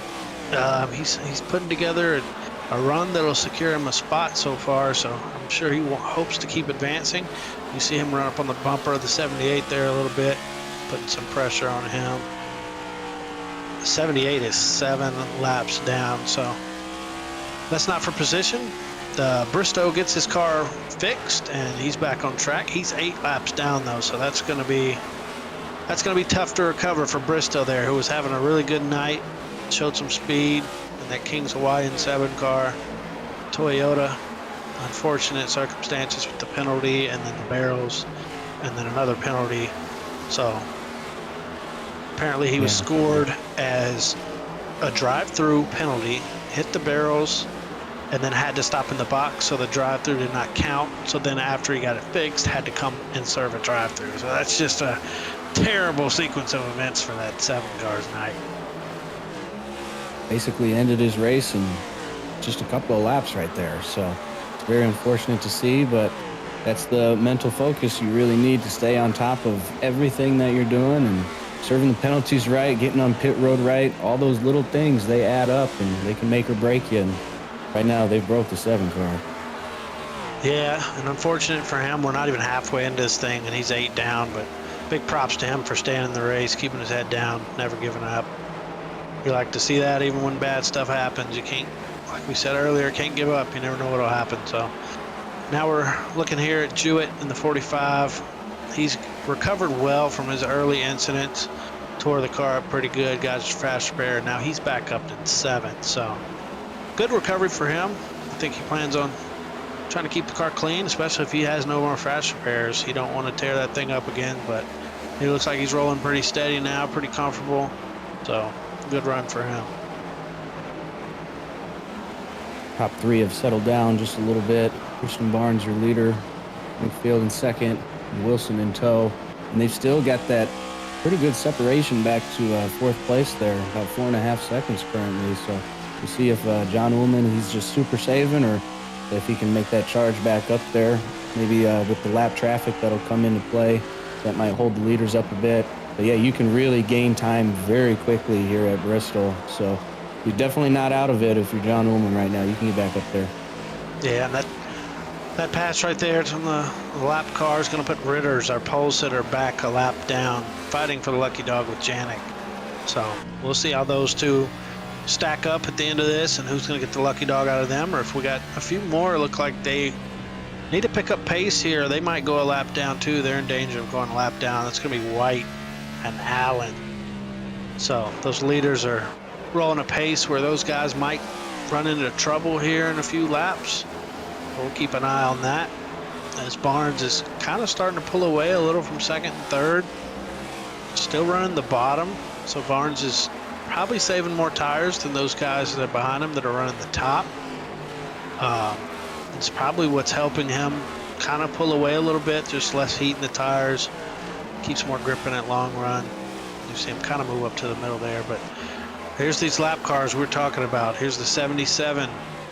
He's in danger of going a lap down. As we have a caution, he's kind of getting saved by the caution there. We have a caution that's going to keep the 77 on the lead lap. The caution, it looks like the 85 somehow went around off turn 4 here. Who was running, I believe, 8th. So you hate to see that for him. Looks like he already had a little front end damage. We'll see what happened here. Oh, looks like he gets a little contact from a lap car there in the 33. Good job to keep it out of the wall.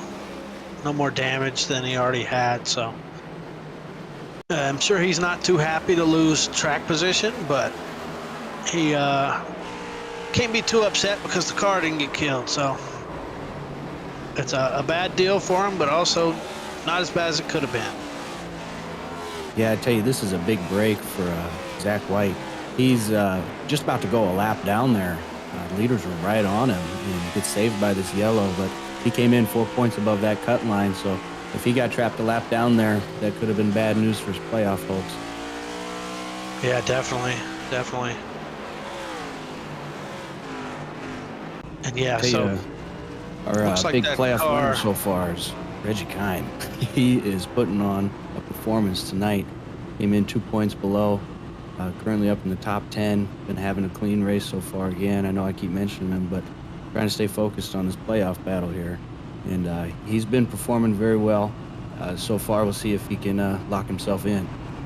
Yeah, he's definitely came in focused on what he needs to do to advance, focused on keeping the car clean. He's done a good job so far. Hopefully he can keep doing what he's doing and advance, especially with the bad luck they're having so far. So if we look at the playoffs again, you got Isaac Wilson, 36 points above.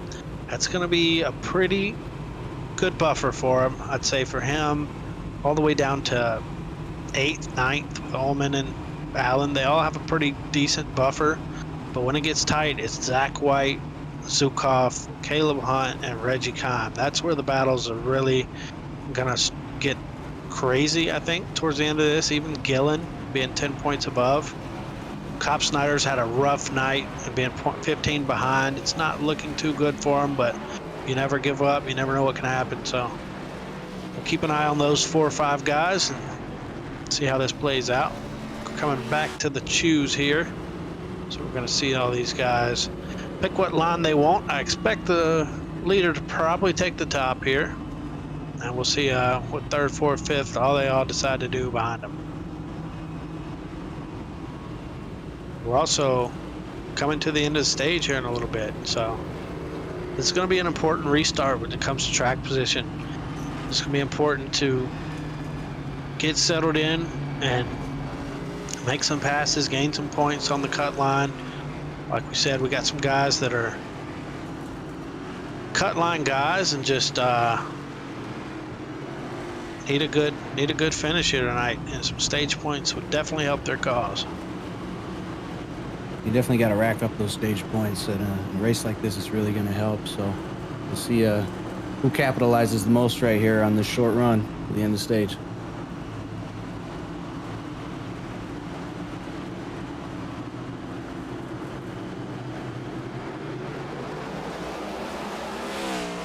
Green is out.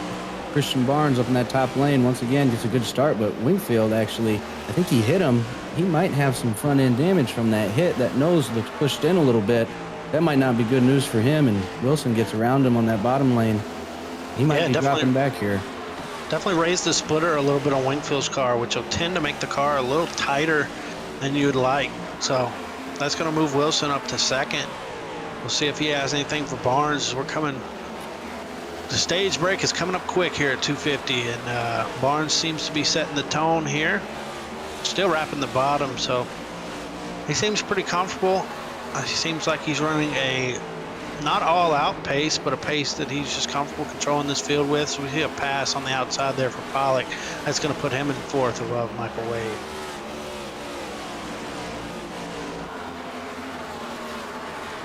Reggie Kime currently holding that last position for stage points here, and it's only 1, but heck, that helps him. He came in just a couple of points below the cut line, so every point matters, even in 10th. So he's currently trying to hold off Aaron Espy back there and see if he can do it and get that extra stage point for himself. Yeah, as we see an intense battle here. Oh! The 3 is going to make heavy contact with the inside wall there as he goes off the nose of somebody else. I don't see a caution flag out. It looks like he got it going without losing too much speed or getting in the center of the track. Kind of happened down off the racing surface. So we're going to stay green here. It's going to put Wilson moves to the point. He's going to pass Barnes for the lead. While all that was happening, we have a lead change. Move Wilson to the top. Barnes back to 2nd. Pollock moves up to 3rd too. So Wingfield's definitely feeling the effects of that nose damage, it looks like. So the top 5, let's who gets stage points here. I am sorry for the misinformation. Top 5 gets paid stage points. So that's not our stage caution. That is a real caution. It looks like it's going to be Janik, who is also locked in. So not too bad deal for him. I know he wanted to have a good run, but he's not relying on this race to make it to the next round. So we'll see what happened here with Janik. Oh, looks like there was already a wreck in front of him. He kind of just got caught up in it. We'll have to go back and see what happened in front of him there to start all that. I saw Andrew Allen up there. Yeah, it looks like Andrew Allen was one of the guys involved. We'll watch it back here again. We'll keep our eyes on Allen, see where this all started.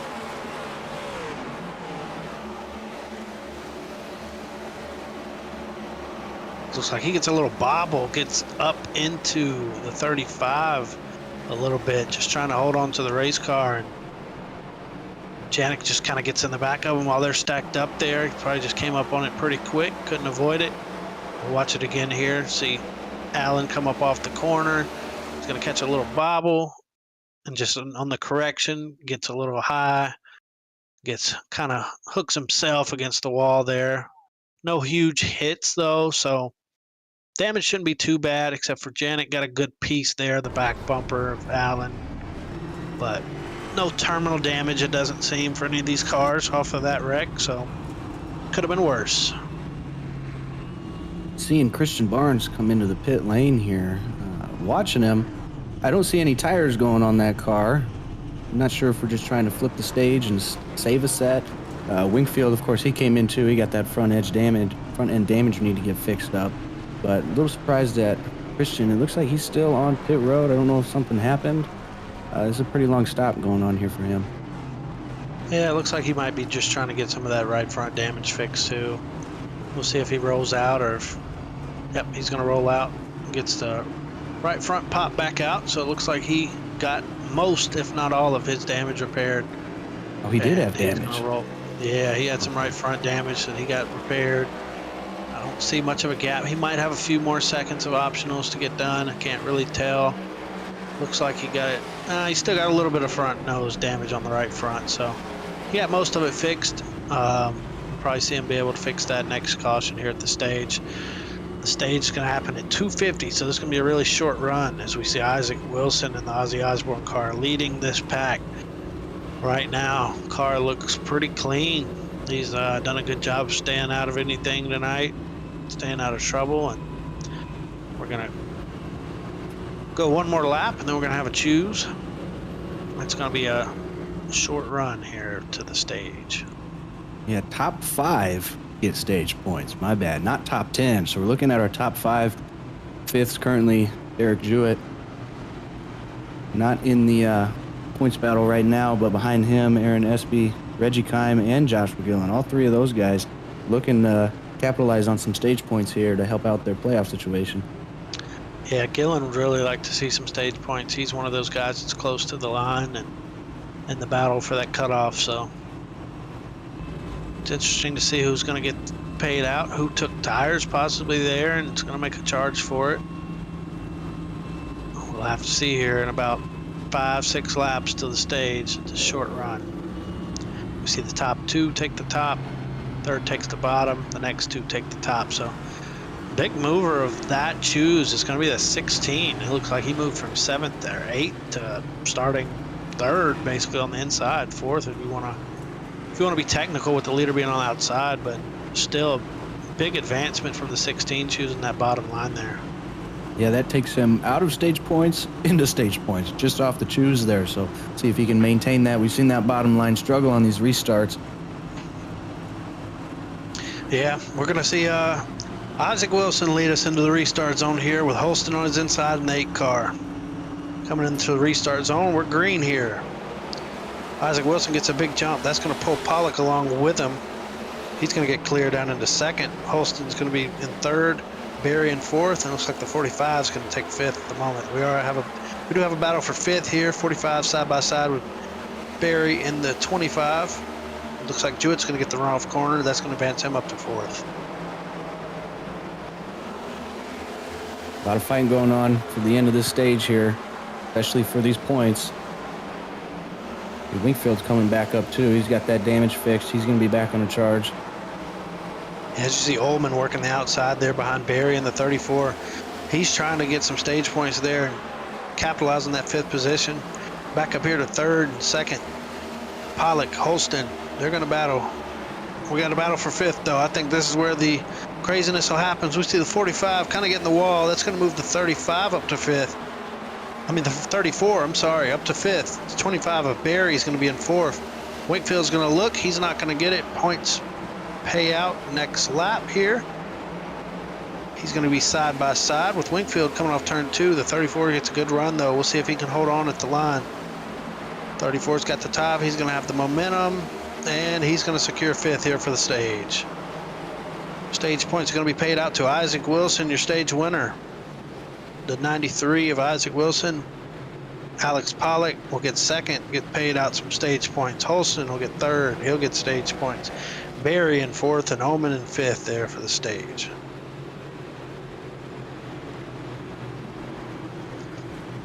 All right, that wraps up stage 2. Next up, stage 3, 250 laps here at Bristol.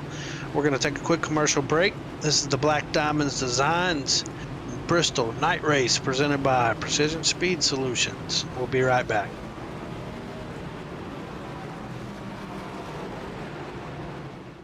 Racing isn't easy, but experiencing it is. iRacing puts you in the driver's seat with the industry's leading sim racing game. Drive on laser scan replicas of the greatest racing circuits from around the world. Go head-to-head against other drivers chosen by skill-based matchmaking to ensure competitive racing at every level. Compete across all your favorite series. In officially licensed cars, engineered to deliver the most accurate driving experience possible.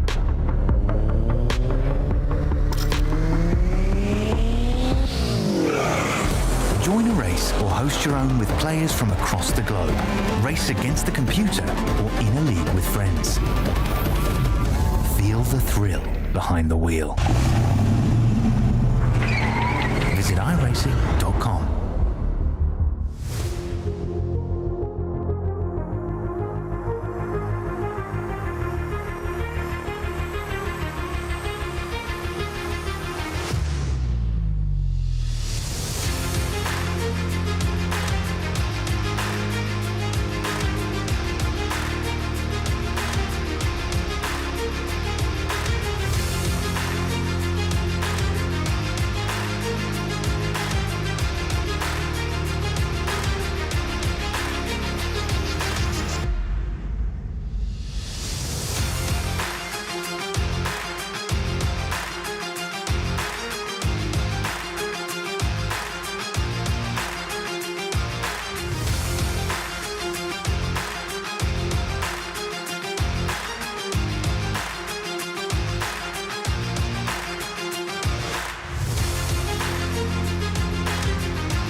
All right, we're here.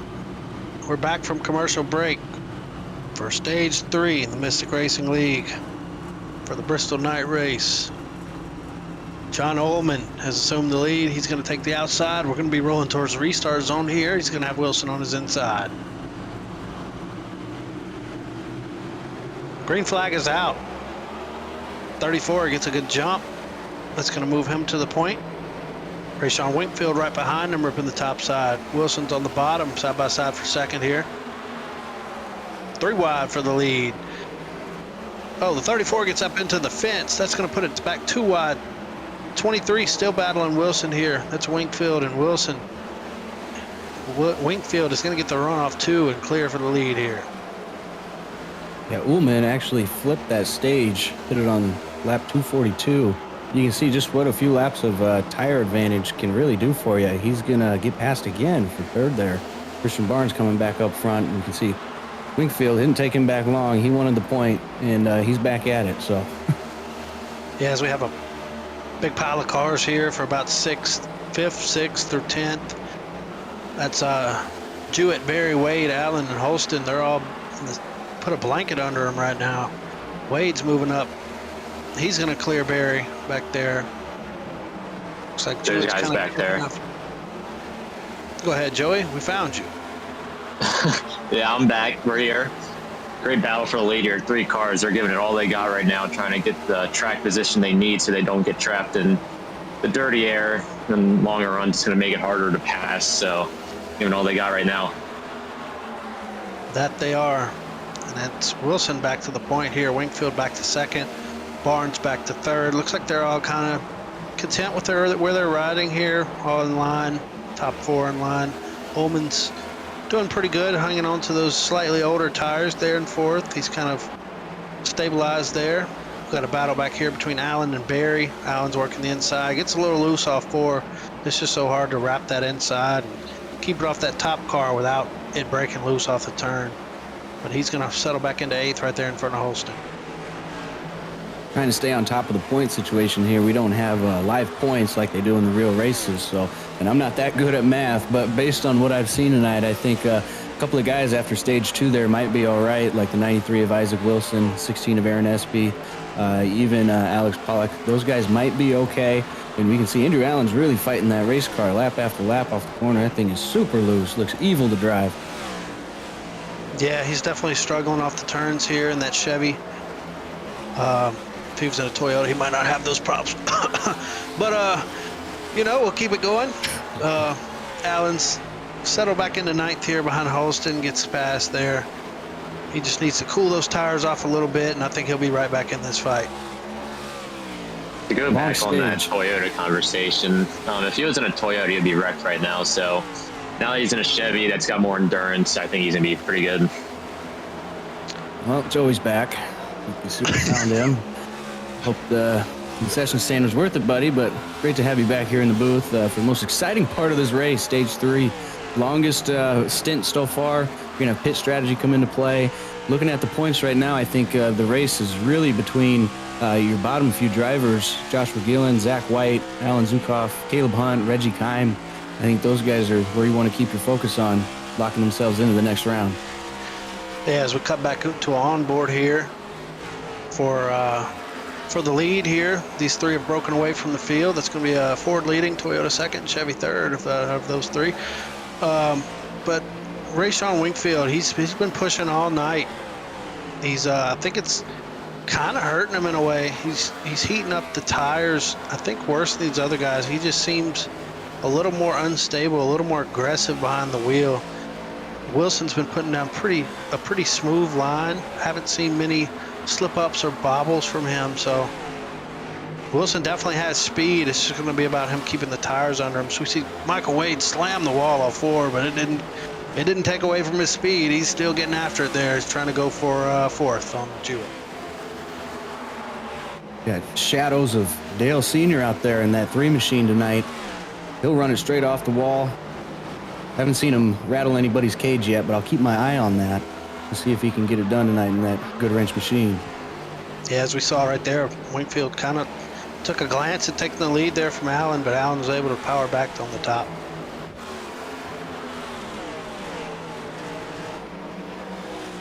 Trying to focus in on some of those playoff battles, people close to the cut line there.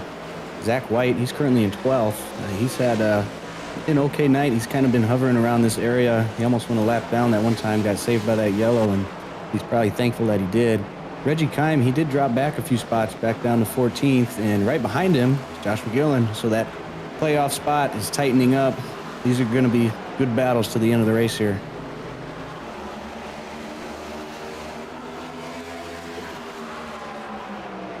Got a battle for the lead. Wingfield's closing back in on him. Yeah, Wingfield looks to the inside. Wilson's going to try to keep up there on the top, stay side by side with him. Don't let him get clear up. And they're going to stay side by side for this whole lap as Wingfield gets a big dive into turn 3, but is not able to clear off 4. Actually, he does. He gets clear off 4. Looks like power move. Yeah, it looks like Wilson's kind of fading back a little bit. Wonder if that's because he wants to save or if something's going wrong with that car. Yeah, you know, those Toyotas, the balance on those Toyotas is just incredible. Long run. You see it week after week in the real racing too. So not surprised he's able to make that stick there. And you can see the Chevys closing back in. Christian Barnes, he's been just kind of watching these two duke it out, saving his stuff, and he might be going on the attack here too. Yeah, he is. He's down to the inside there. Wingfield for the lead. Wingfield gets a good run off, is able to clear back, but he's not going away. Barnes is putting some pressure on him right now. Christian Barnes did a great job saving his tires while the other two were battling in front of him. So now he's starting to use those tires that he saved and trying to go get the lead here. Yeah, that Domino's Chevy has been fast all night. I know you were down there at the Domino's concession stand, so I'm sure they told you. But looks like he's putting some big pressure on Wingfield right here. Almost gets in the back of him there. Wingfield kind of caught the wall, got a little unstable down the front stretch, but he's able to keep the lead.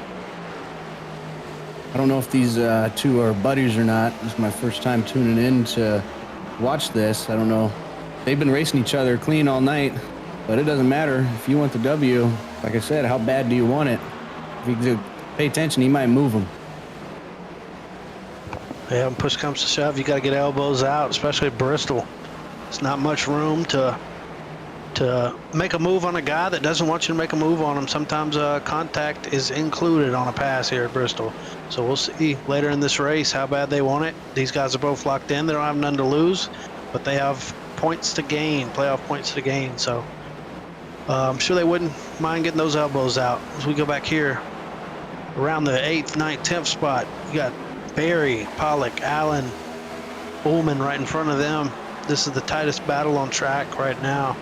Pollock's going to make the pass on Allen. He's going to wrap that bottom. Oh, tight space there. Gets almost clear. Decides better of it, but he's going to be clear off two here to move up. Yeah, this is the hornet's nest back here, as they call it. I've been watching these guys. They've been 3 wide for multiple rows. And once again, the top 3 have about a 4-second gap back to 4th place. And you look back here and you can kind of see why. These guys, they can't get separated. They can't get in the zone, in the groove, and just settle in. It's getting real tricky. I definitely wouldn't want to be back here. This would suck. Yeah, it kind of takes a little bit of, I guess you could call it teamwork, when you see 3 cars up front get singled out and then you're back here and just on a battle. It kind of takes almost a gentleman's agreement, if you want to say, to just single it out and not lose too much time on the guys up there in front. Well, we see Pollock. He's kind of making a charge. He's passed a few cars here. He's actually going to get clear into 6th. So he's moving up a few spots in the last 2 laps. As we see Barry on the bottom getting a little unstable, a little loose there. Seems like he's struggling a little bit. Jewett's also up leading this little pack. So Ullman is also on those older tires. So we expected him to bleed a few spots late run. But he's done a good job holding on to those older tires and putting a fight to these guys that are trying to get by him. He's running that top line, the defensive line. Espy's trying to make something work around the bottom, but they're all just kind of stuck behind these guys that are too wide. Yeah, I like what you said, the kind of gentleman's agreement that you have to make with your opponents there, because of course you want to pass everybody and you want to pass them now, but if you battle people too long, the leaders will pull away. Like, oh, we got a wreck. Andrew Allen going around hard. There's no caution. He's off the racing surface. No caution is out right now. Looks like he's stuck. He gets it rolling, though. We're going to stay green here. He's going to want to get that thing rolling. 15-second lap times here. It's quick to get lapped, so he's going to want to get that rolling and try to stay on the lead lap. Because we'll go back and take a look at what happened. Looks like Andrew Allen's just kind of behind this group of cars. And they just came together. Yeah, it looks like Andrew Allen might have thought the top line was going to have a good run off, and when that top line got the wall a little bit, it killed that run, so it erased all that room he had to foul up. And if that 34 would have got the top line run without hitting the wall, I think he'd have been clear to move up.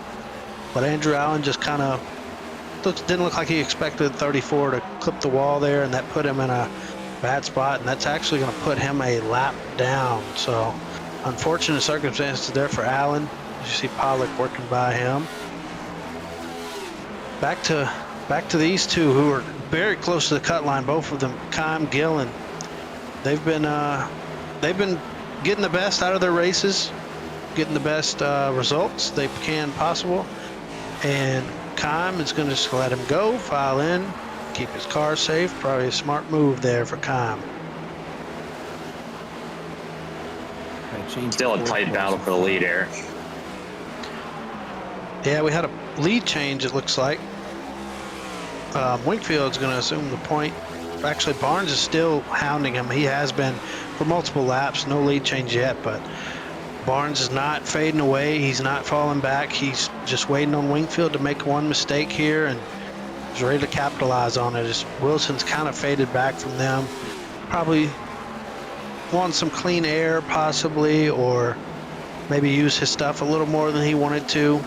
But you'll take that all for next run into consideration and know what you need to do next run to be able to stay attached to these guys and battle for that win later on.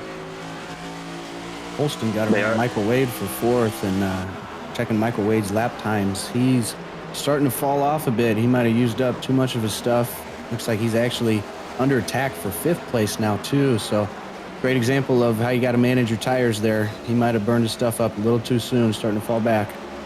Yes, Pollock's going to put it underneath him, try to battle him for the fifth spot. Looks like he's going to get clear off two.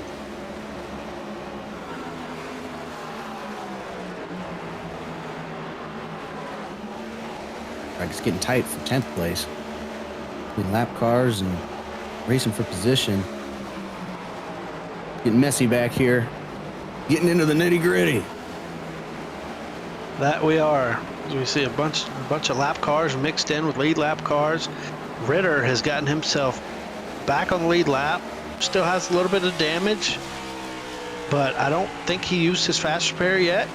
That was our pole sitter that, if you remember, got a little wheel spin on the first start. Has had pretty bad luck since, but a good recovery, a good way to stay in it, not give up, and it's showing right now. He's up to 11th.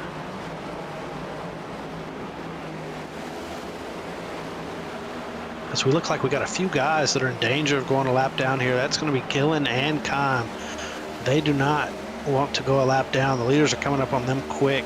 With them being on the cutoff line and everything considered, they're going to fight all they can to stay on this lead lap. And they don't want to have to battle each other for a lucky dog here. So looks like he's going to run a defensive line, but I think Wingfield and Barnes just have so much speed after ripping that bottom most of the run. The tires on that 9 car look like they're starting to give way, and it's only a matter of time before the leader clears him here and has got Kime a lap down at this point. And that's Gillen right there in the 10 car right in front of him. He's also close to going a lap down. He's going to kind of trap the lead cars here with this other car that's already a few laps down as well. We have a little contact off the turn. That's going to open up Barnes on the inside. Barnes. He's going to use a pick. He's going to actually use a pick on. Whoa! Spinning around. He's going to use a pick on Winfield. Look, we don't have a caution for that. This car is going to be on the inside, so not on the racing surface, and caution does come out. The caution does come out here, and that's going to give Barnes the lead as he used that pick on the 10 car. He used the 10 car as a pick on Winfield, which paid off good for him. It's all about speed and long run, but another thing that comes into play at Bristol is how well you can work through lap traffic. That's a huge part of being successful at Bristol. And you see Wingfield just kind of gets boxed in there with the lap cars. Ends up 78, gets a little wide, trying to give room. Slaps the wall, spins it down the inside. So unfortunate night there for the 78. I don't think he's going to be out of this race, but that adds to the damage that he already had, which is unfortunate. Hard hit there, the inside wall. Yeah, I think Josh Gillen in the 10, he's going to be your lucky dog. That's big for him because, like we said, he was just battling Reggie Kime, and they're close on points, but now Reggie's a lap down, and Gillen's back on the lead lap. It looks like Kime is actually looking like he's going to take the free pass here, so going to have a big tire disadvantage if he does that, and he might go down a lap even just based off tires on the next run. So yeah, he might be banking on a quick caution here, and I bet he's wishing that caution had came about 5 laps earlier, because the lead cars had just got around them when that happened. They had just got around Gillum too, so I'm sure he's wishing that had happened a little sooner before Gillen got put a lap down. Definitely a good time to take some tires. I had, about a 60 lap run there, it looks like. They're worn down. Lap times are falling off pretty hard for everybody. You're going to be happy to get a fresh set on them. Exit here. Update on Reggie time. He has entered the pits right now. He is on pit road pitting tires, so he will not take wave around this time. Thank you, our pit road reporter Joey Beck, with that information. I think that's a good choice for Kime, and in a long run perspective, I think that's definitely a good choice. You don't want a tire to blow here. If you have to pit under green, you're going to be looking at going 2-3 laps down. So I think he's better off just trying to race it out for that lucky dog than trying to get a free wave and then bank on a caution. Because if that caution don't come, it'd be a rough time after that. Definitely Any other news from pit road down there, Joey? Joey, we're glad you're back, buddy. We've needed you down there on pit road. No other news right now. I mean, Reggie Kime took 4 tires. He's ready to rip it here. I mean, no other cars are a lap down besides him, so a caution really helped him out here, put him back on the lead lap. I'm not sure what happened to Winkfield. He's letting everybody by. I don't see a black flag, but it might not show it on my end. Andrew Allen is taking the wave around, so he will be at a tire deficit really bad here. It looks like a black flag for Winkfield. That's huge. He did win the race off pit road, but at what cost? Now he's going to drop all the way back. And Christian Barnes is probably smiling ear to ear seeing that. Yeah, that's big for Winkfield, but we've seen him climb up through the pack a few times tonight, so if he can do it patiently, I think he'll be back up in this battle, possibly at the end of this race, so we'll see how that works for him. But Barnes is going to be the leader here. Looks like we might not go green this time. Oh, nope, pace car's up. Zach White playoff situation. He was getting close to that cut line. I think he should be feeling a lot more comfortable right now, but got to stay locked in. Yeah, definitely. And it looks like Kime at the moment is the only car lap down. So if we do get a quick caution, it paid off for him, and he'll get the wave around. So that's a good spot to be in. You don't want to be a lap down, but if you are, it's good to be the only car a lap down. That way, as long as you don't get any incident points within the time of the caution, you get your wave around. So as we look at Michael Wade, there it is. There it is. There's his caution. Yep. So that paid off for Kime. Oh, he's in it. Andrew Allen's car is all bent to hell. Kime is in it. What happened here? Kime's in it? Oh, man. We'll have to take a look back and see what happened here. His car is bad. Bad, bro. It's very unfortunate to see, but I don't know if he still got that fast repair. We'll find out. It's be a great time to use it for him. Yeah, we're watching back here to see what happened with Andrew Allen. He did take Looks like- oh, man. We need to watch this back and see what happened with Reggie Kime to start this. Because Andrew Allen didn't seem to have anywhere to go, or he just didn't notice that car was sitting there. I'm not sure what happened, but we'll watch it back here with Reggie and see what happened here. Oh, the 77 got him. Yeah, 77. Looks like they made a little contact. Hard to tell if Kime got loose or what happened. I'm not sure from that angle, but contact from the 77 into the 9. And you know that 77 number in real life can also be a looks like Allen just kind of clobbered him there. Not much place to go for him though. Unfortunate events there. Yeah. So it looks like Andrew has a lucky not a lucky dog, but a fast repair, and he's got his fast repair, so that's good. We'll see if Kime has one. And he did. He took his fast repair. Okay, so both cars took a fast repair thanks to infield pit reporter Joey Beck for that information. The two guys that really needed that yellow, Andrew Allen, because he took that wave around, and Reggie Kime, well, they ended up being the yellow. And you don't want that, because even though he had that fast repair, I mean, he's still going to the back and has to fight all over again. So you don't want to be the yellow. Yeah, definitely don't. Reggie Kime just needed to stay out of trouble there, and unfortunately that did not happen, so he'll still be a lap down.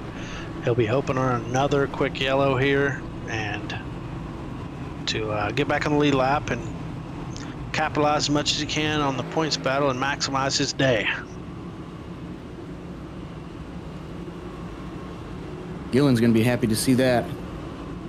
That points battle is probably getting really tight between them. Yeah, definitely.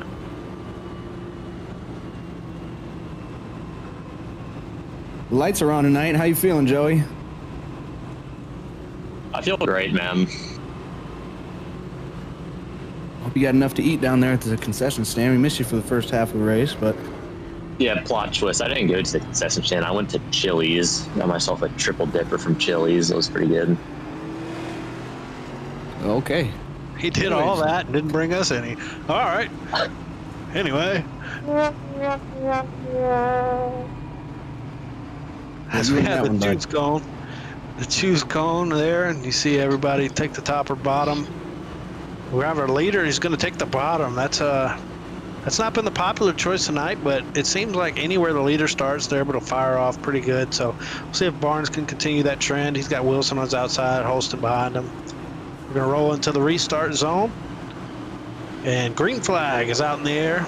27 is going to get a huge jump. It's going to put the next two side by side heading into turn one. Yeah, we can still see the outside line, even if you're not the leader. It's a pretty decent jump. He's able to hold off Holston, and he's going to have that runoff on that top lane. Yeah, Wilson gets a big runoff there, gets clear of Holston. That's going to move Holston up to the third. We singled out for the top 10, it looks like. And Pollock's been creeping his way up, showing some speed here in the last about 100 laps of this race. Pollock's showing his strength, so if he can keep progressing, I think he'll eventually have a shot at being in the mix there for the win here tonight. They got single file real quick.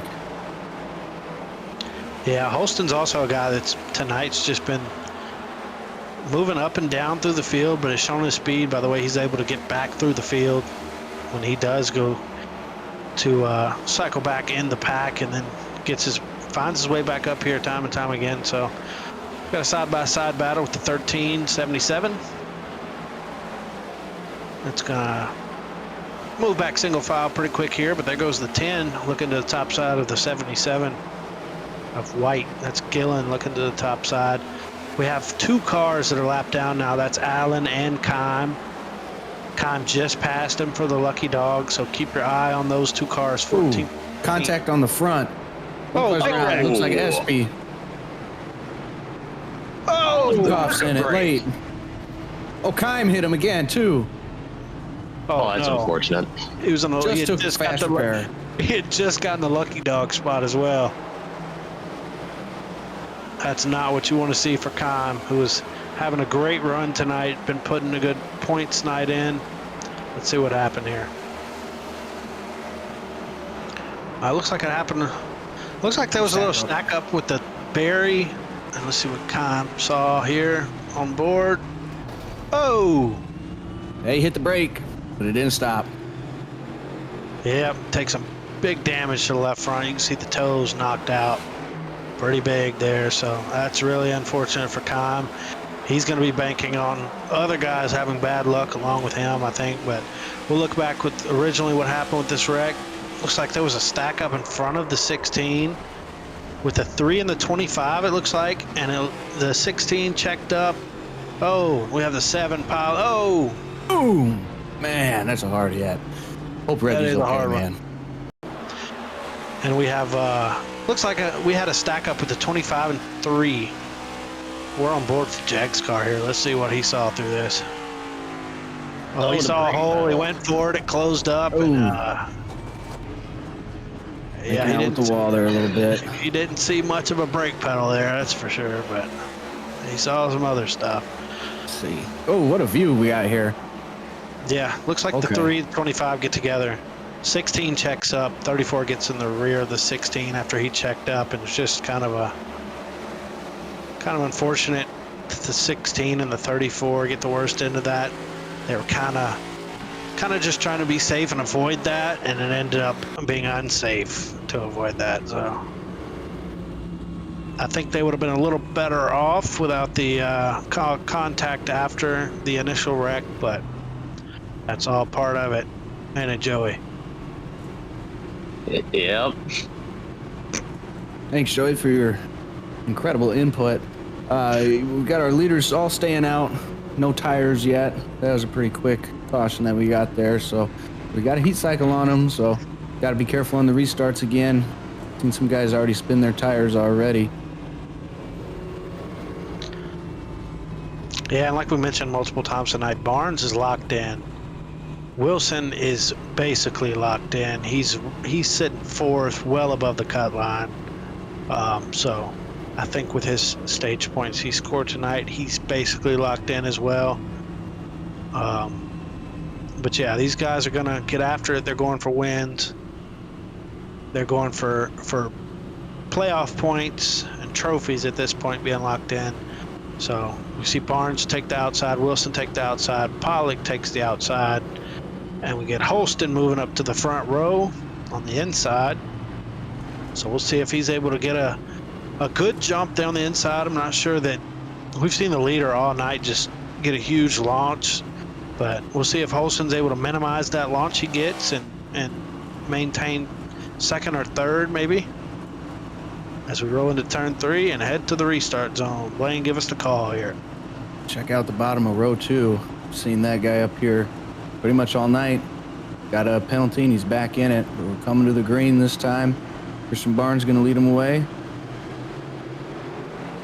Once again, that outside lane, it's a great launch. 2 cars clear. Holston's going to try to fight back there on that bottom lane, but Wilson's going to take it from him. Yeah, it looks like Wilson wants to go for the lead here. A quick yellow. We have another yellow. That's going to be possibly Kime getting a wave around it. Shows on the standings that he is the first car lap down, so if he didn't get any damage, he might be getting a wave around here. We'll have to see who gets the lucky dog. Take a look and see what happened there. These restarts get crazy. Everyone wants to make as many passes as they can in one corner. Yeah, we'll have to get eyes down there and see what happened with this yellow. Not really seeing much. Looks like it might have been the 78. Might have been the 7, and yeah, it might have been the 7. Looks like he got loose, spun out, and the 78 spun trying to miss it, and then some guys just kind of pile in from there. Angle, there's a lot going on here. I have to go back a little further than this. You see the 7's already spun out here.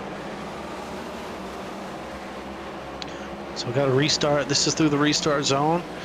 7 goes down into turn 1, gets loose, hangs on to it. Looks like the 78 hit the apron trying to miss it, spun back up the track, collect a few others. It was a close call for Reggie Kime there in the 9. He barely missed it to get the wave around there. Okay, so that puts Reggie Kime, one of our cut line drivers, back on the lead lap. As we see from the 78's view, yeah, he just tries to go the apron and miss it. That banking change just catches his car wrong, sends him around. It looks like another guy went around trying to miss him. I believe that's the 91. They always hate to see a Denny Hamlin scheme like that, having a rough night with Bristow. Denny Hamlin, of course, being the greatest driver of all time in the NASCAR Cup Series. So just an unfortunate night for him, and it just keeps getting bad to worse. So. Yeah, as we see Ritter's our pole sitter. We've had some bad luck guys here tonight. Some guys with some terrible luck, but I think our pole sitter here, Ritter's, is definitely up in the top 3 of bad luck drivers tonight. He seems to just get some damage fixed, then get some more, and then get some damage fixed, and then get some more. It's just been an up and down night for him. So good to see him still out there, though. He never give up. Yep, it's a good mindset to have. You know, a very wise iRacer, missing a few teeth, once told me, some days you're the bug, and some days you're the windshield, and tonight, looks like Ritter's is the bug.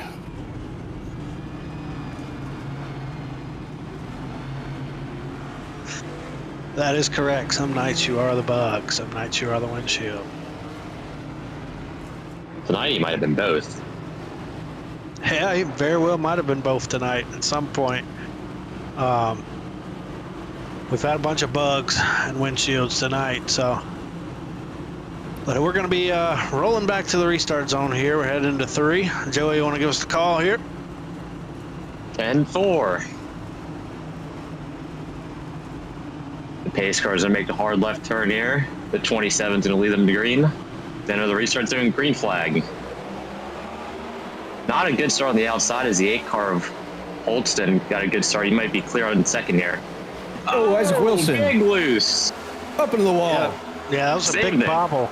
Big bobble, but he saved it. The wall provided a little help saving that race car. He's not going to lose too much spots, but he definitely didn't want to see that. He's back to 6th. He's going to go for 5th on Michael Wade there. As Michael Wade slams the wall again. But he ain't losing speed. Anytime he hits that wall, he doesn't lose any speed. He keeps digging. You like to see that from Michael Wade. He ain't letting that get in the way of him digging. Andrew Allen with a good rebound here. He's back up to 7th after getting caught up in an incident, putting him a lap down. Yeah, Andrew Allen went and got that brand new car with the fast spare, and he's ready to go. He's moving up. He's battling for 6th here.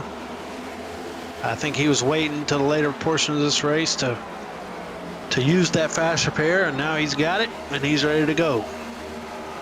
Winkfield, familiar name, back up into 2nd. It kind of looks familiar. It's what we've been seeing all race long. Same guys up in the top 3, top 5, all battling it out. Real battles are happening back here, especially with this playoff cutoff coming up. Yeah, as we see Gillen and Kime still tight in positions there. Gillen in 12th, Kime in 14th. Those guys are racing for the cutoff, and Kime's car is towed out big time. So he's hoping on a few more yellows so he can get that thing fixed. I think if we get a long run here with that tow out that way, that left front is not going to survive as long as a car that's pointing the right way. So he's hoping for some yellows so he can fix it. And Isaac Wilson makes a little contact there with the 45 coming up off the corner there. Oh, wrecking into 3. One car around and keeps it straight. Looks like Gino Galante just getting loose, hitting the wall. It's getting crazy back in the DVP pack. These guys are hitting each other left and right. Oh, contact before Allen. Allen in the 3 car, Michael Wade make contact again. But like I said, anytime Michael Wade hits that wall, he doesn't lift off the gas. He's got that 3 car mindset, and he's ready to go. He's ready to get up there. He's giving a little back, rattling a little cage there. He does not give a damn. He's going to take it to him. These cars are battling hard side by side, but you see that time in front of them just growing and growing. I think Wade's going to end up filing out here. Probably the smart move to not lose any more time on them cars in front of them than they want to. Either that or he's done knocked the clip off of it in the left and the right front. I'm watching Wilson. He had that big moment on that restart, and he's been getting real loose off some of the corners here. He might have really burned up those tires. Just got him really hot from that slide. He's been struggling to really recover a lot of his time. Yeah, it's definitely easy to get these tires hot here, especially on a concrete track like that with a slide. As we see Pollock move past Michael Wade, Pollock's going to move up to 7th. That's going to put Wade down to 8th. Barry's going to look to put some pressure on Wade next. You get those tires hot. It's really hard to cool them down here, like you said, with the concrete surface, but you're turning just as much as you are going straight here, so you don't really have a lot of time to really cool them down. It's a very demanding track. Yeah, definitely. As we go back up front here, the battle for the lead, they're 2.5 seconds above everybody else. Wingfield about a half second behind the leader. Barnes, who's just been comfortably riding for the past 100 or so laps. He's just been the class of the field in the last half of this race. He's improved significantly since the beginning of this race. He was about I'd say a top 5 car, and now in the last big portion of this race, he's been a real threat for the win here. You saw Reggie go a lap down again there. That damage really taking its toll. Ullman also went a lap down with him, so Com's going to want to get past Ullman if he wants to be in that position for Lucky Dog. Next guy behind them is 2 down. That's Hedry, 15th. As we have a battle for Lucky Dog spot here. That left front's not doing him any favors right now, but he makes the pass and hoping for a caution. Yeah, I think Com's left front is pointing as far left as the 34's right front is pointing right. So it's a battle of toed out here for the Lucky Dog. But Com seems to prevail at the time being. I'd rather one point left than point right. So I could see how Com's got a little more speed than the 34 right now. That left front pointing left will help you turn way more than a right front pointing right. And it looks like that big playoff battle. Zach White, he is also very close to the cutoff line. I don't think he's gotten any other extra stage points tonight.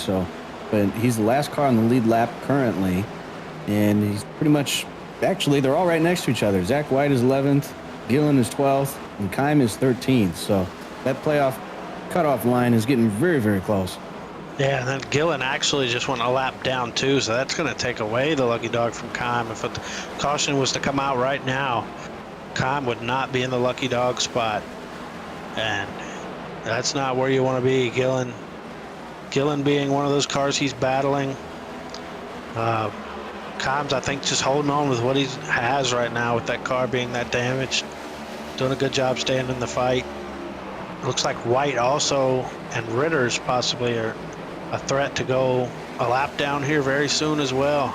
We're beginning to wonder if some of these guys didn't take tires or if they're running low on the count of how many tires they got. But 77 and 13, you can see the leader there right behind them in the 27. They're in a real danger of going a lap down here, and they're going to go 3 wide. They do not want to go a lap down.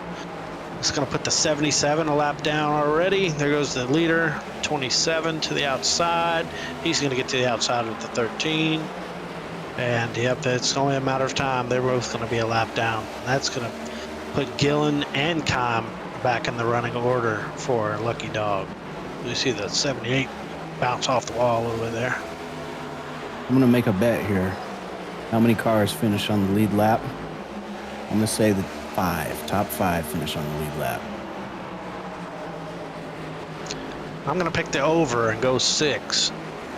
So we'll see who's closer. I'll go either 6 or 7 here. That's a great number. Love to hear that from you, Joey. 6, 7. I was watching Wingfield. Barnes had about a second lead on Wingfield. Wingfield might have burned him up climbing back through the field after that penalty. And you can see that car's playing a big role in the race. They're racing like it's for the win. The bug in the windshield. Ritter to the apron. Hunt into the wall. These guys don't give a damn either. And we have some expletives over the radio between those two at the moment. But they're getting back after it. He's caught him again. The 13's going to give him another go at it. The 77 is going to get in the mix too here. He does not want to be involved. He's a playoff driver, right on the cut. Said, y'all handle this after the race, please.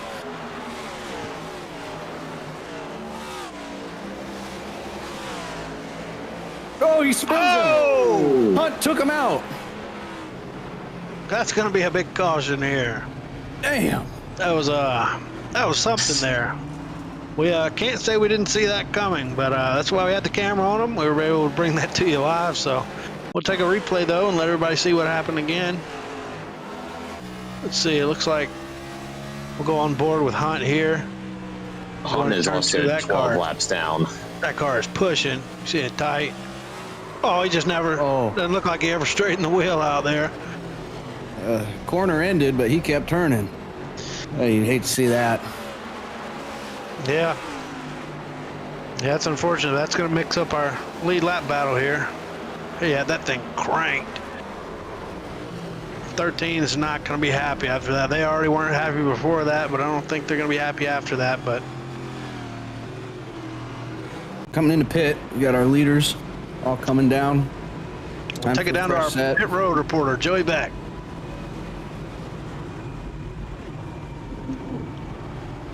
Well, they're all pitting there.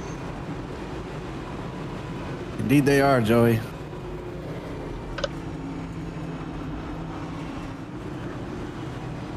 Imagine it's going to be full stops for everybody.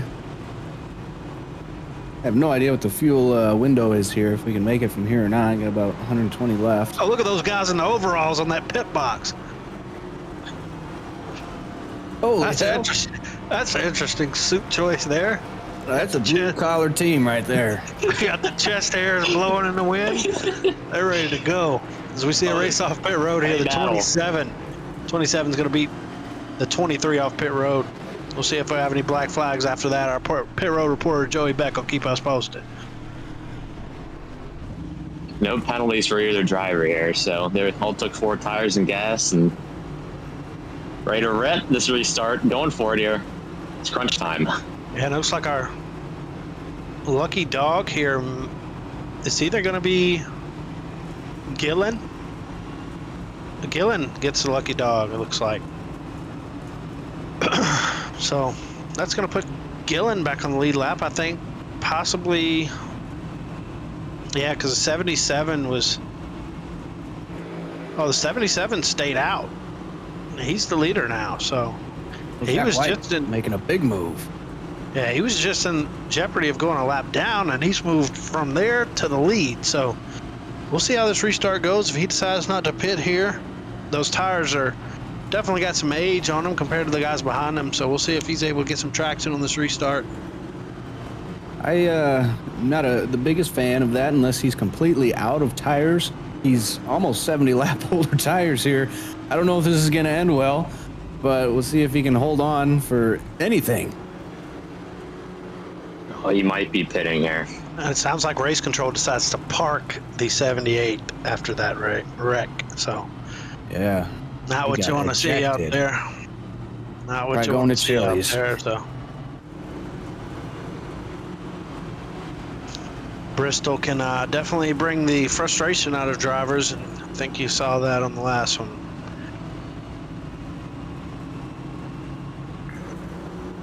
Checking in on our playoff battle. Gillen is being scored on the lead lap. It looks like his car, that Joker face looks a little weird. He's got a lot of damage going on here. Not sure if that Joker will be laughing at the end of this. We'll see who walks away with it. I'm not sure what happened to the 77 here, but he's dropping to the back.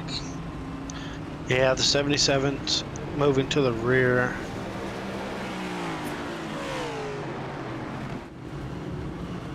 Race control says he's a free pass, so they're moving him to the rear.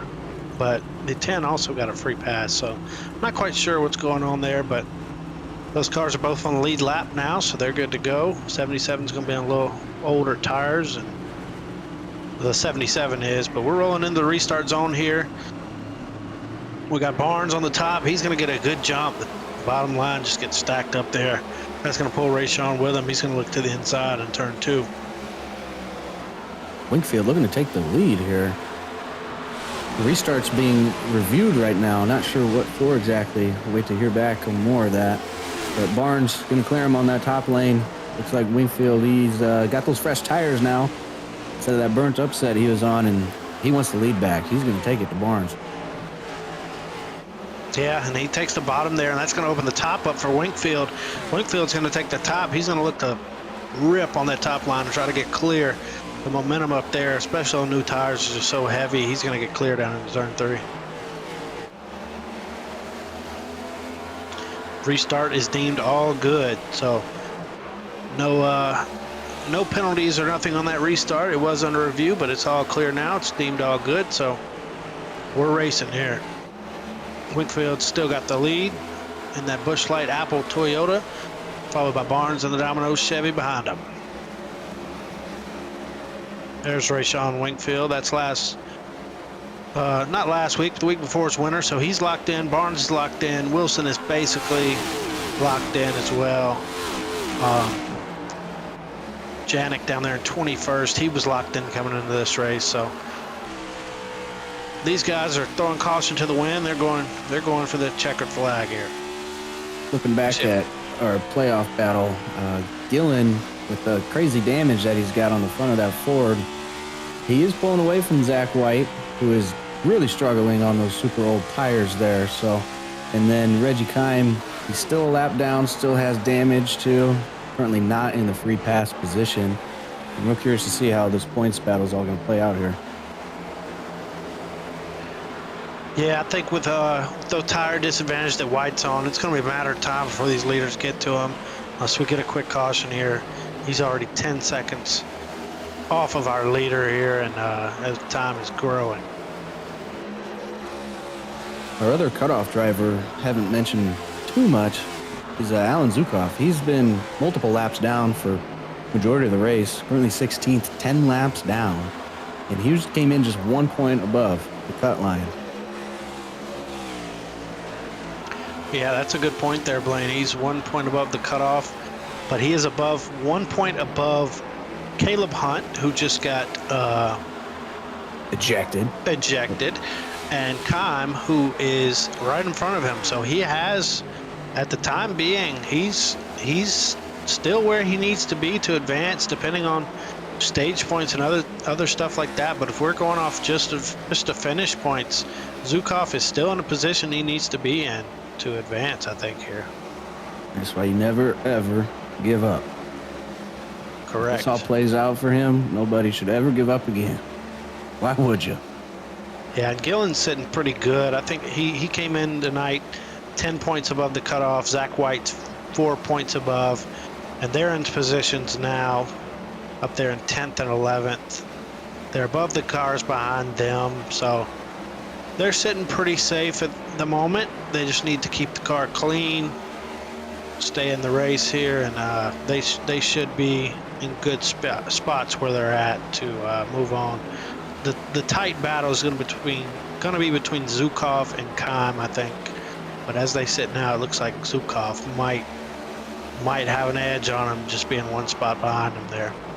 We're back here looking at Michael Wade running in 7th. He's hit the wall a few times, but that thing's still intact. He's still out there digging. He's, other than a few wall scrapes, he's kept that car pretty clean tonight. Andrew Allen's also kept the car really clean after that fast repair. He's up in the top 5, so great recovery from him after that bad luck earlier and getting T-boned there. So as he clips the wall a little bit, but that's not enough to hurt the car. These next gens, they're real tough. You're gonna have to slam it to really do any damage unless you hit it just right. Sometimes it's sensitive, but you see Holston out of his on-car camera. He's trying to track Holston down right now, and Allen's doing what he needs to do tonight too. So good run from him, good recovery. As we see Winkfield going around Kime again, that's going to put him 2 down. That's a tough spot to be in there. Yeah, not a lot of positions to make up. He's the only car 2 laps down now. We've got a few cars 1 lap down that if they get lapped, he can still make some passes on, but it definitely lowers his odds substantially to make up any points to the end of the race here. So I've been keeping track of some of our hard chargers throughout the race. Isaac Wilson, he did start 23rd, currently in 3rd. And we have Derek Jewett, he started 21st and 6th, and Michael Wade, the Dale Senior machine, started 24th, he's in 7th. So long race, you can definitely make up a lot of positions, and these guys have proven it. Yes, they definitely have, and Barry and Bristow are the only guys that are currently sitting where they started, 17th and 8th. So everybody else has been a bunch of shuffling around. You see a bunch of big movers up there in the top 7. Barnes is up 2 spots. That's the least out of the top 7. So he started 4th, so obviously he can't have many more spots than 2 that he's gained. So good run for Barnes tonight. He's just kept it up there all night, been in contention for it. Our biggest loser, Evan Janik, started second. 155 laps down right now. We've seen him get into some trouble. I don't know if he's still out there in the track. It doesn't look like it. No, he called 9, but he's locked in, so he's probably practicing for next week already.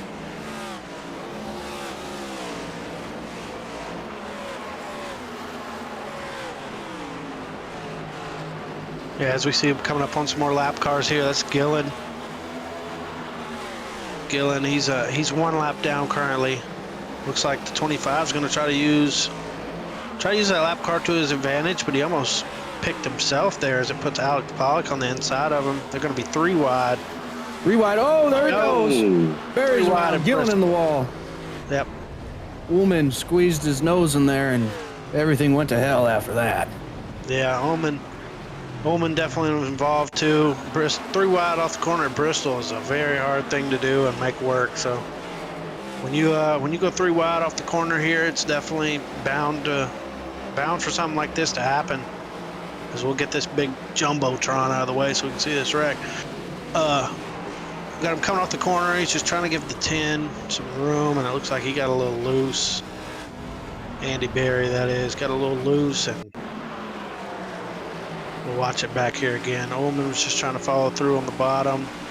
25 gets a little hemmed up with that 10 car on the outside, and just causes a little bit of a stack up there. Looks like neither of them have significant damage from that, so could have been worse. They almost pulled out in front of our leaders there, but thought better of it, backed it down the hill, and he's going to get it going. Joey, it looks like we've got some action on pit road. Let's hear from you, buddy. Most of the leaders have hit pit road here, but Andrew Allen has decided to stay out here with that old tires and take over the lead here. So interested to see what he does. But Rayshon Winkfield and Christian Barnes are gonna get 4 fresh tires and hopefully regain the lead. Yeah, it's going to be interesting to see who's got tires at the end of this thing. It feels like we've seen guys come take tires a bunch, and they only had 10 sets total, 9 laying in the pits and 1 on the car to start the race. So be curious to see how many sets these guys have left, and when it comes down to this race, if they want to take tires, well, I'm sure we'll see who don't have any left. Christian Barnes beats him off pit road. Yeah, Barnes gets a good run off pit road and actually beats Winkfield there.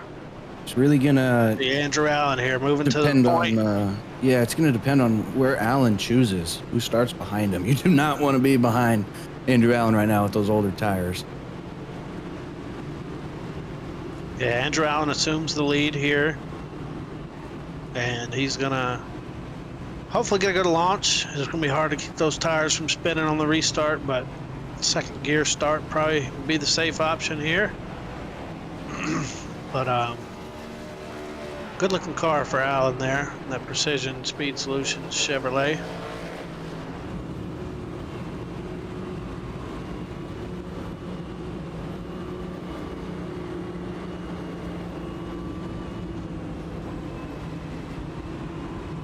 We got some nice looking paint schemes out here under the lights tonight. Domino's machine. Looks like it's based off Chase Elliott's Napa scheme, just a different color orientation. And then, of course, the Busch Light Apple machine. For some reason, it's on a Toyota. That's fun to see. Yeah, and if you see the side of that Barnes machine, the Domino's machine, it says order online. Maybe Joey should have took that advice instead of going to Chili's. He could have had it delivered to the booth. Bring up a good point. I think our race director, our broadcast director here could help us out and get some pizza for us. That'd be great. Yeah, we'll get him right on that here. But looks like Andrew Allen chooses the outside. Probably a good choice being on older tires. We'll see him roll into the restart zone here. Andrew Allen gets the jump, gets a little tire spin, but still gets a good restart here. He's going to clear in the first, leave those 2 cars back there side by side. That's going to be Barnes and Wilson. Wilson clears up for second. Oh, throws a little block down the backstretch. he's going to get a good run into 3. The older tires are showing there for Andrew Allen, but he stays in the front and he stays in the lead. He's holding them off good on those old tires so far. Going to take the defensive line through 3 and 4, get the run off. Wilson's going to stay to his inside. It's going to be really tough for him here to hold him off for 81 more laps, so he's just going to do the best he can. Yeah, definitely. Looks like he's on the hit wall. A little bit. It looks like we got a call from race control. A 13 gets a restart violation. So that's unfortunate for the 13. Just stacking bad luck on the night. And Andrew Allen falls back to battle for 3rd with Barnes. Wingfield's in 2nd. Wilson's lead. Leader's in the wall. Get the little bump from Wingfield. Wingfield's going to look low here, but I think Wilson's going to have a run up off the top. Wingfield gets a little loose, trying to keep it off of him there. You see Andrew Allen back there. He's still battling there on the top, all the way back to battle for 6th here. But Wingfield's working that inside. Getting crazy. He's really defending this lead hard, putting his car in positions where the other cars don't want it, and they don't want to be there. And you can see him lifting very suddenly, hitting the brakes suddenly, checking up for them. They're just not prepared. We'll see how long they put up with it. Yeah, we said earlier, you got to get your elbows out, and I think it's within 100 to go. I think Wilson decided it's that time to get his elbows out. He's going to keep battling Wingfield here side by side. Wingfield gets a good run on the bottom, but Wilson gets to run off the corner. They're still side by side going to 1.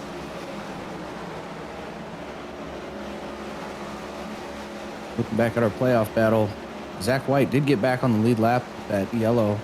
So as long as it all plays out where we're currently at, he should be good to go. Reggie Kime's still 2 laps down. Update on Reggie Kime, though, and Zokoff's battle. Zokoff is 16th. Kime is 13th. That moves him 3 spots ahead. That's going to make the points very, very interesting between those two. And Kime is a full lap ahead of the guys behind him. If he can stay a few spots ahead of Zokoff, I think that's going to put Zokoff in a pretty tough spot there. We'll see how these points play out here at the end, though. But that's the closest points battle I think we have on track. It's Kime and Zokoff. I'm watching Gillen too, another driver close to that cutoff line. Big damage on his car. His car is driving like you know what, not good. And he is all over the racetrack. He just went 2 laps down already into this run. He got lapped again. So he might be another position that Reggie may be able to capitalize on because he's dropping like a rock. About 1.5 seconds off the pace. As we see Wilson get past for lead there, he got on the wall off 2. That allowed Wingfield to get a run down the backstretch and clear him into 3. Wingfield is now the leader. Wilson is under fire for 2nd by Barnes. Yeah, Wilson might be paying the price right now coming up on Zokoff. He just shoves him into the corner. I don't know if I would have chose that move. He might have front end damage from that. That was a big hit. Yeah, I think he's getting hot in that car. Yeah, he definitely gave Zokoff a pretty big shot there into 1. Didn't want to be used as a pick, and didn't want that to be used as a pick, and yeah, he just decided he's gonna not take that pick. So see, Reggie Kime also going 3 laps down now. He's also really struggling on his lap times. So now he's not going to be able to get a hold of Gillen for a while. And there are some other cars 3 laps down that can pass him. And he's actually going to get into Isaac Wilson, spin him around. we have a caution out on the track. Whoa, Dale. They're still wrecking each other. That's Pollock. Man. That's Pollock and Barry there. Looks like trying to avoid the car of Wilson getting gathered back up, and they kind of come together. We'll have to take a look back and see what happened here. Was riding with Isaac Wilson here. As he comes off turn 4 there. You see the lap car there right in front of him with Kime. Kime gets up in the fence there a little bit. Kime bounced off of it. Wilson leaves him minimum room, and they kind of just come together. That puts Wilson around, and Andrew Allen in it too. Pollock and Allen. We'll see. We'll ride with Andrew Allen here and see what happened back here. Looks like they see these cars wrecking. Everybody goes to check up. Oh, He's Andrew ran Allen over. just gets in the back. Yeah, he just gets in the back of Pollock there when they're all trying to check up. That's going to spin Pollock down in front of Barry and send the 92 car into the tire barriers there on the inside of 3 and 4. So that's not what you want to see there for Pollock or for Andrew. Andrew's been keeping that car after the Fashberry had kept it pretty clean. That's going to add a little damage to the front, nothing major. Pollock, same. I don't think he'll have major damage, but he will have some to fix. So we'll see if these guys decide to take tires and if they have enough tires to even have that as an option at the moment.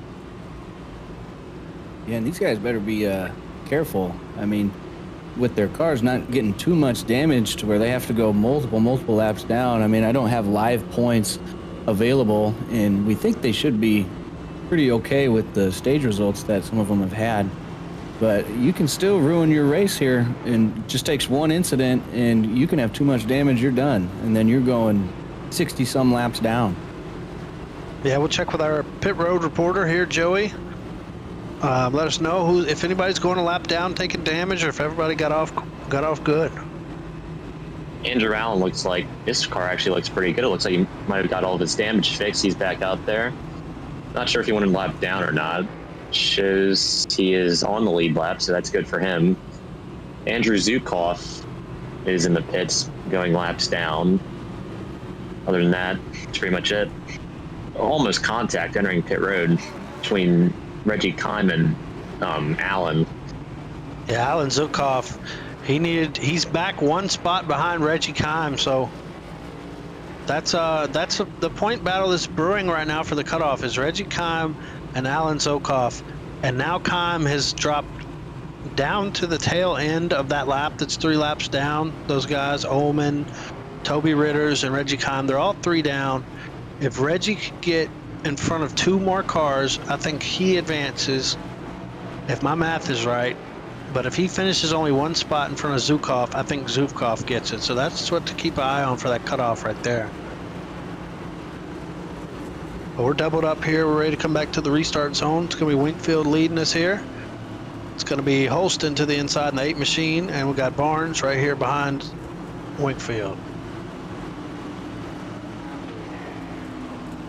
As we enter the restart zone here, Winkfield takes the green flag. He's going to get a good jump. They've just had nothing for these. Yeah, Christian Barnes did not get a good launch there.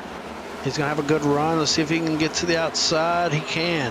He gets to the outside and hangs there with the 8 car. But like I was saying, these restarts, the leader is just all night. No matter what line they're in, the leader gets such a good jump. It's hard for anybody else to stick with him here. So definitely track position, having that lead is key. Ooh, car going around. He saved it. Got a car going around in the back. He saved it. Justin Hendry, that was. Yeah, it looks like he's still rolling. He's good to go. We'll go back up front here. We got Winkfield getting hawked down by Barnes, or trying to hawk him down here.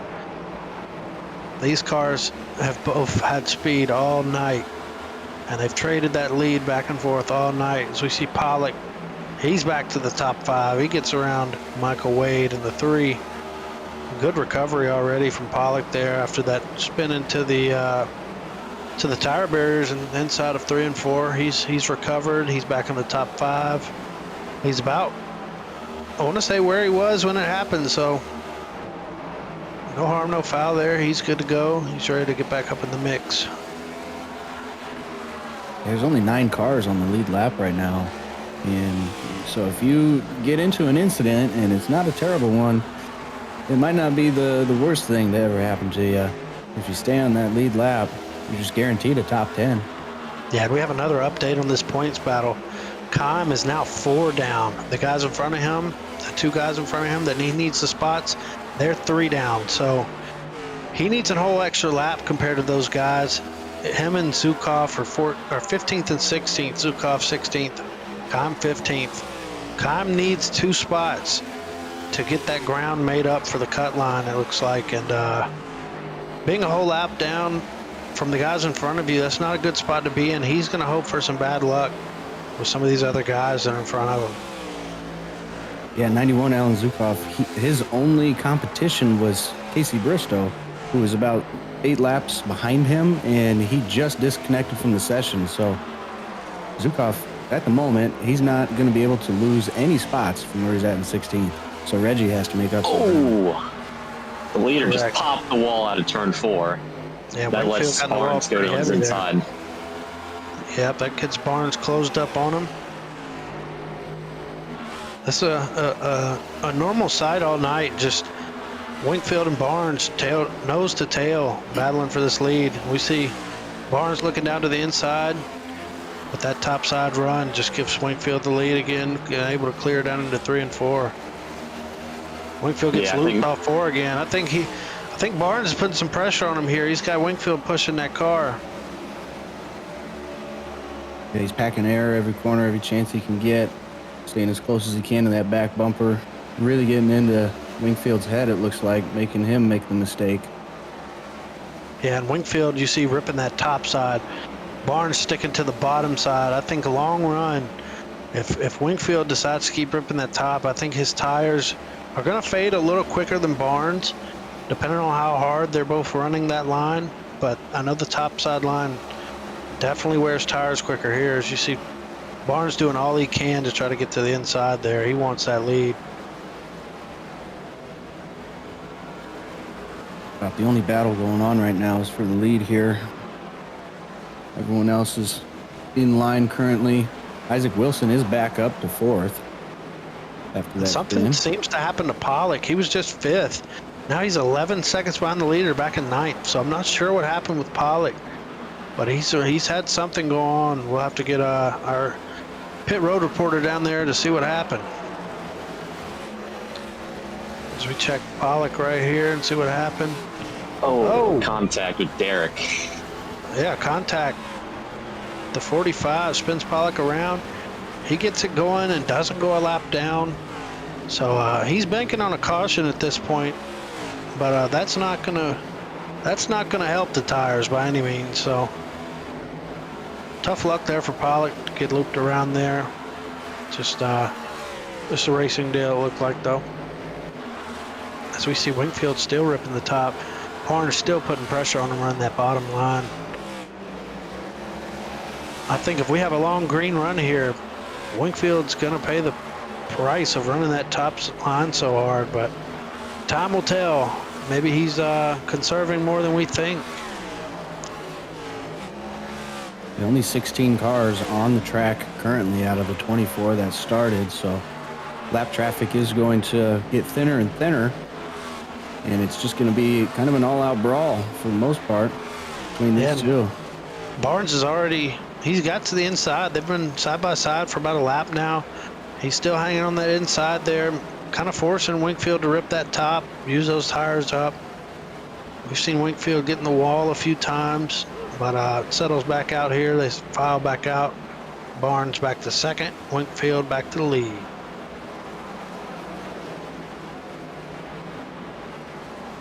Yeah, even though Barnes is forcing him for that top lane, you get a car on your outside kind of running your door.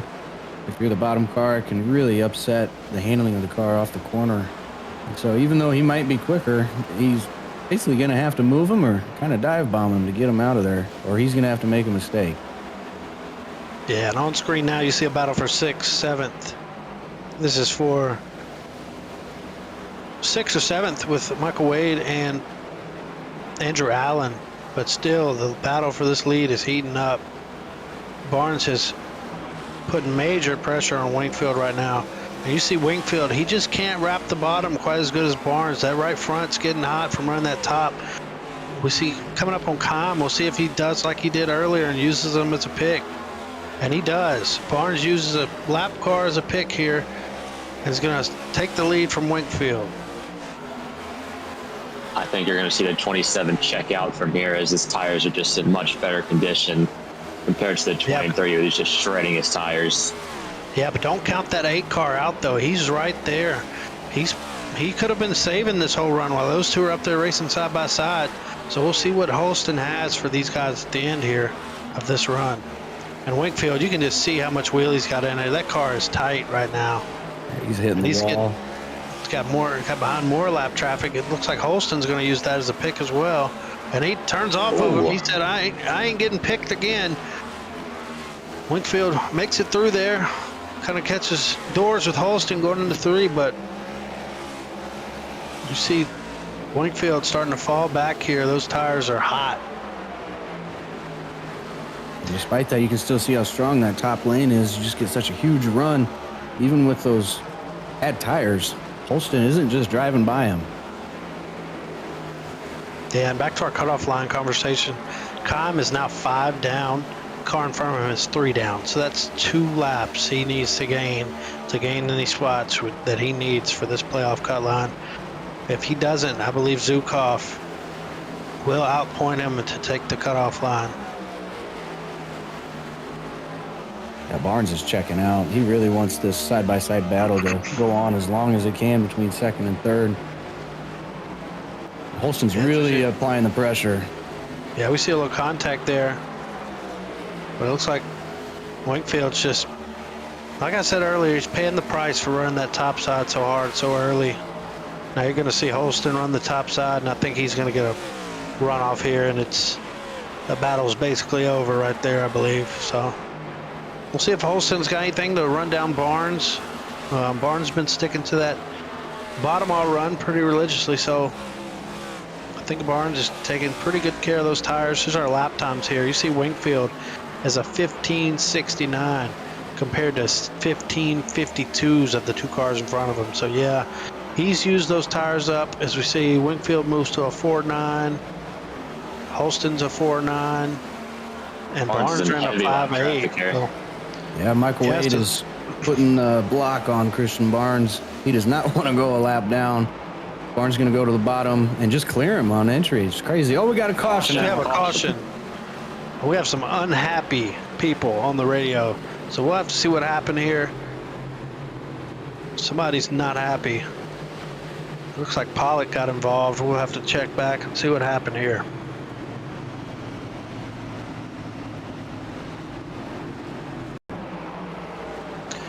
Looking back at it, let's see. It looks, these are the 2 that got into it earlier. Looks like the 45. Oh, that's very similar to what happened earlier. Looks like Pollock got back to the 45. Those 2 had made contact earlier that sent Pollock around, and then we got back to it. Let's go on board here with the 45. Yeah, I got to see that steering wheel.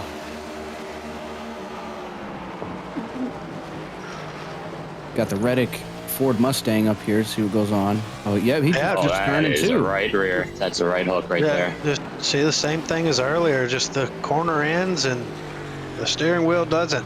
So interesting here with these last few cautions. Just some unhappy campers and some irritated drivers. It looks like bad blood at Bristol. Yeah, I would assume that Derek State's gonna be done here. They don't call the Coliseum for nothing. These guys are out here fist fighting each other basically on the track. For the 2nd time tonight, we've got some retaliation from people. We'll see if there's any action taken against that. But yeah, it's getting crazy. Adam Holston decided to stay out while Rayshawn Winkfield and Christian Barnes both pitted. So I'm not sure about that Adam strategy there. He might be out of tires, like we said earlier. It's getting down to the end of the race. I know these guys have got to be running low on tires now, but we see Barnes put some shoes on it. Winkfield's put some tires on it, and they're back out here. So we'll see.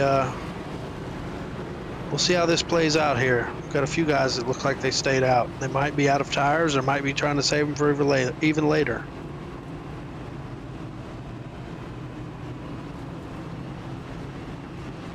Interesting paint scheme on that number 8. The big Les shell.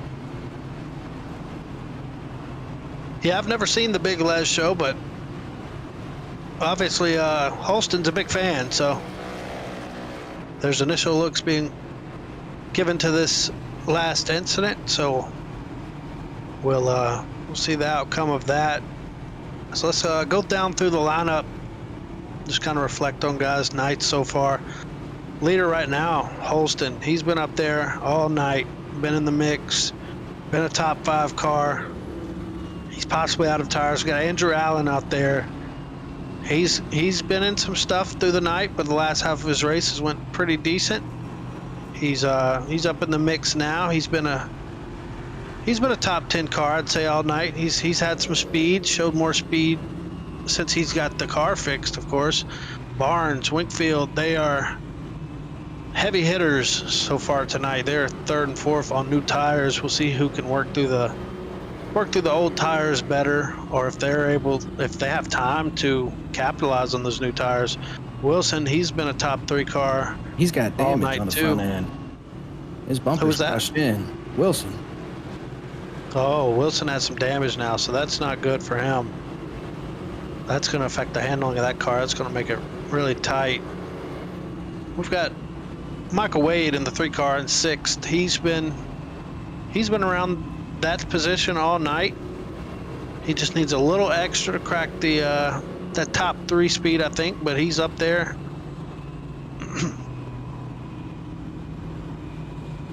Derek Jewett does get removed from the session from that incident that just occurred. Yep. Derek There's Jewett 2 drivers out for intentional hooks. And that is interesting. We have 19 to go. And Kime is 5 laps down. Zukov is 16. So at that rate, 18 to go now. The 45, it looks like he's going to be passed by both Zukov and Kime. But if he was to end up in between them, that would definitely spice up the points battle, I guess you could say. Back to our standings here. Pollock is in 7th. Barry's in 8th. White up to 9th. Good points night for him so far, considering the luck of the other guys he's around. And Hedry's going to move up to 10th. Ullman's going to move up to 12th. Gillen's going to move up to 13th. So we've extended this yellow for one more lap here. Lineup looks a little crazy. You got 2 cars on the bottom lane, and everybody else is up in the top lane. So this will be an interesting restart here. Yeah, it will. We got old tires on lead both lines. Older tires, you might say. 69 laps on that set for Holston. 45 laps on the set that's on Allen's car. So I'm not sure if when Allen came down to fix that damage, if he took tires or not. So they might be older than that, but at minimum they're 45 laps old. And we have all these guys on 5 laps on their tires, which have all been on yellow. So they're on brand new tires. All right, we're getting close here for this restart. It's like both lanes kind of check up and then go. Nobody's really pulling away just yet. Imagine Holston was going to get the run off this top side. Can Andrew file in? No. Barnes is going to get to his outside too. Terrible start for Winkfield. Yeah, Winkfield dropped back. Not get a good start there. But Barnes is kind of boxed in behind these guys right now. That's going to allow Wilson to kind of close up on him a little bit. Oh, we got a car. We got a car down the apron there. No caution. Is that Dale Sr.? That was Michael Wade. I just talked about him being in 6th and having a good run all night. We got 3 wide here. Oh, Andrew Allen. Andrew Allen. Oh, holy smokes. Golly. That was a big hit there for Andrew Allen. He was sitting sideways after the 3 wide stuff off of turn 2, and somebody in the back had their eyes closed. Let's see who it was. You got these guys with old tires up here. You got to work your way around them. And you see Winkfield diving in, just gets real tight, bouncing off each other. Yeah, he kind of pinches those 2 cars outside. And, oh, that was Barry. Oh, and that looks 91. Looks like the 91. Oh, he might. This is interesting. This is Zukov. Let's see if his damage is too bad. This might have playoff cut line implications. Let's see. Oh, and he hits the left front wheel. Oh, that's not turning. That's not turning. It's busted. That's He a might go DNF. Yeah. more laps down. Yeah, he's out If of he this does, race, most he likely. won't pass Derek Jewett. Unless he has a fast repair in the bank, which I don't believe he does. That will be I'll get some on that playoff here. implications there. Currently, Reggie Kime is ahead of Derek Jewett in 14th, and Zukov is 16th behind Derek Jewett. Zukov is done. Yeah, Zukov is out of this race with that left front damage, so Oh, he's getting close. it's getting very close. Zukov was the cut line. He was 2 points ahead of Kime. They are now separated by 2 positions. So I have this no might idea come what the down to a tiebreaker is, but tiebreaker. I don't know for this league, but usually a tiebreaker would be wins or top 5s. So we'll see what it comes down to. I think how they sit right now, if they don't have any points from stages tonight, they're very likely tied in points how they sit. So we'll see what a tiebreaker will be. And yeah, Zukov with the meatball flag. Not going to get the extra position on Jewett. See if Reggie can make up. He's got nobody to pass 5 laps down. 13th position in front of him. Toby Ritters is 4 laps down, so he's still a whole lap behind from gaining 1 more spot. And I'd feel a lot more comfortable if I could get that 1 more spot. oh, definitely. You don't want to come down to a tiebreaker. I assume these guys know what the tiebreaker is, but it'd be even more pressure on you if you don't know what the tiebreaker is. So definitely interesting with the cutoff line battle. That's kind of been a headline of the night heading into this with how close the points were. This cutoff battle is going to get intense, and if 1 more car drops out of this race, it's looking like Kime, if he can keep it out on the track, he might be able to point his way in. We only got about 9 to go. And we have 1 car on the inside here, so we'll see how that holds up. Wingfield dropped to 7th. I don't know what happened to him. Yeah, Wingfield's definitely. I'm wondering if they called that caution on Wingfield and gave him an EOL or something. He's dropped. They might have. Yeah, he's Wait, dropped to 7th. He's last on the lead lap, so Barnes is going to be the leader here, heading the restart zone. He's going to get a good launch off turn 4 through the restart zone. He's clear. That's going to bring Wilson with him. Wilson does have front end damage, so that car's not going to be turning very good. As actually Holston gets a good run. He's able to stay ahead of Wilson right now for second. So we see Barnes. 96 is sideways. He saved it. So we have a save from the 96. That's Andrew Allen. That puts him back in 7th place here. I am showing that Holston pitted on 490. I don't know if he took tires or not. See if that has any role into it. Just Yeah, a few laps to go. He's got some pace in that car, so we'll see if he can reel in Barnes. Barnes got a pretty solid lead right now. Wilson's got that front end damage, like I said, still there. Pollock's 4th. Winfield's battling for 5th back there with Michael Wade. As we see Allen, he's been all the way, trying to hold that thing together and stay out of the leader's way. Just trying to finish this race off. I'm not sure what minimum speed is, but Barnes he's in the wall. Our leader's into the fence. 3 to go here. Yep. Going Got back a good gap. You just got to manage it. Holds what he got here. As we see, Wade is in the pits.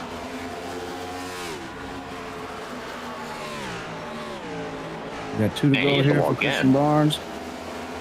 Yeah, he's putting everything out there. Coming to the white flag here. Got Christian Barnes leading the way. Adam Holston White flag is in the air for Christian Barnes, who's been a strong car all night. Going down the backstretch here, heading into turn 3. He's got no pressure out back. And your winner of the Precision Speed Solutions Black Diamond Designs 500 is going to be Christian Barnes. That's his 2nd race in a row. He won last week. He wins again. I know he's going to be happy. We'll catch up with him here after after his burnout and everything. We'll see him burn it down here in the Domino's machine. I'm hungry. I'm gonna get me some Domino's tonight. I'm more of a There you Papa go. John set of guy. I All right, bet you Joey, are, nice. Joey. All right, as we see Christian Barnes burning it down here for the second week in a row. We're gonna get a chat with our top three, and we're gonna get a chat with our guys that have been eliminated tonight. So we'll wait on race control to give us our points, and we'll take a quick break, and we'll come back after this to speak to everybody.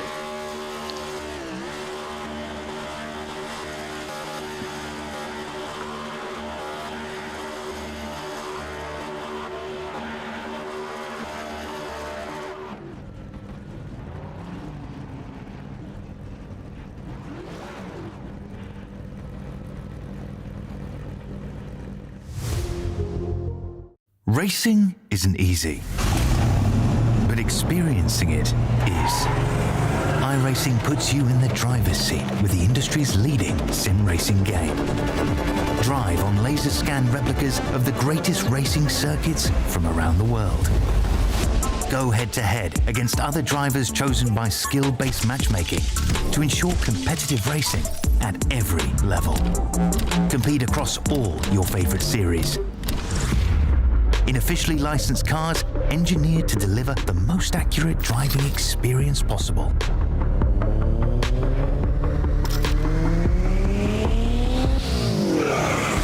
Join a race or host your own with players from across the globe. Race against the computer or in a league with friends.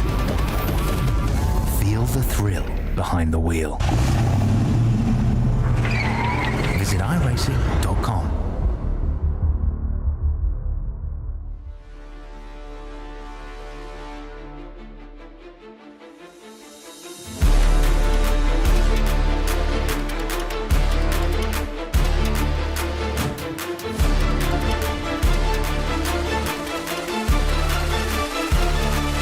Drop it.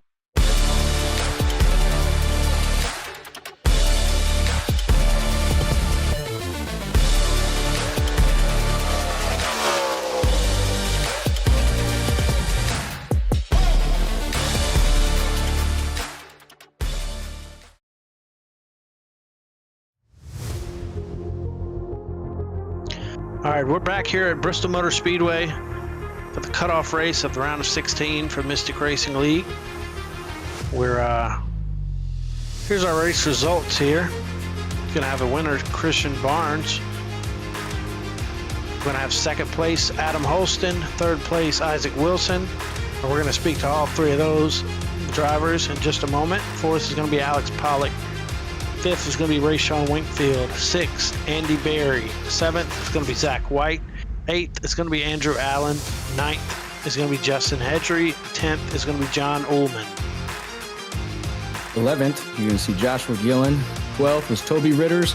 13th was Reggie Kime. Really curious to see this cutoff line, how it ended with him. 14th, Michael Wade. 15th, Derek Jewett. 16th, Alan Zukov. 17th, Casey Bristow. And 18th, Caleb Hunt. 19th, Aaron Espy. And rounding out the top 20 is Gino Volante. Finishing in 21st is the 71 of Evan Janik. 22nd is Brad T. Nelson. 23rd is Jared Knopsnyder. And rounding out the field with a not so good day was the 64 of Christopher Benning. And now we're going to get down here to talk to our winner,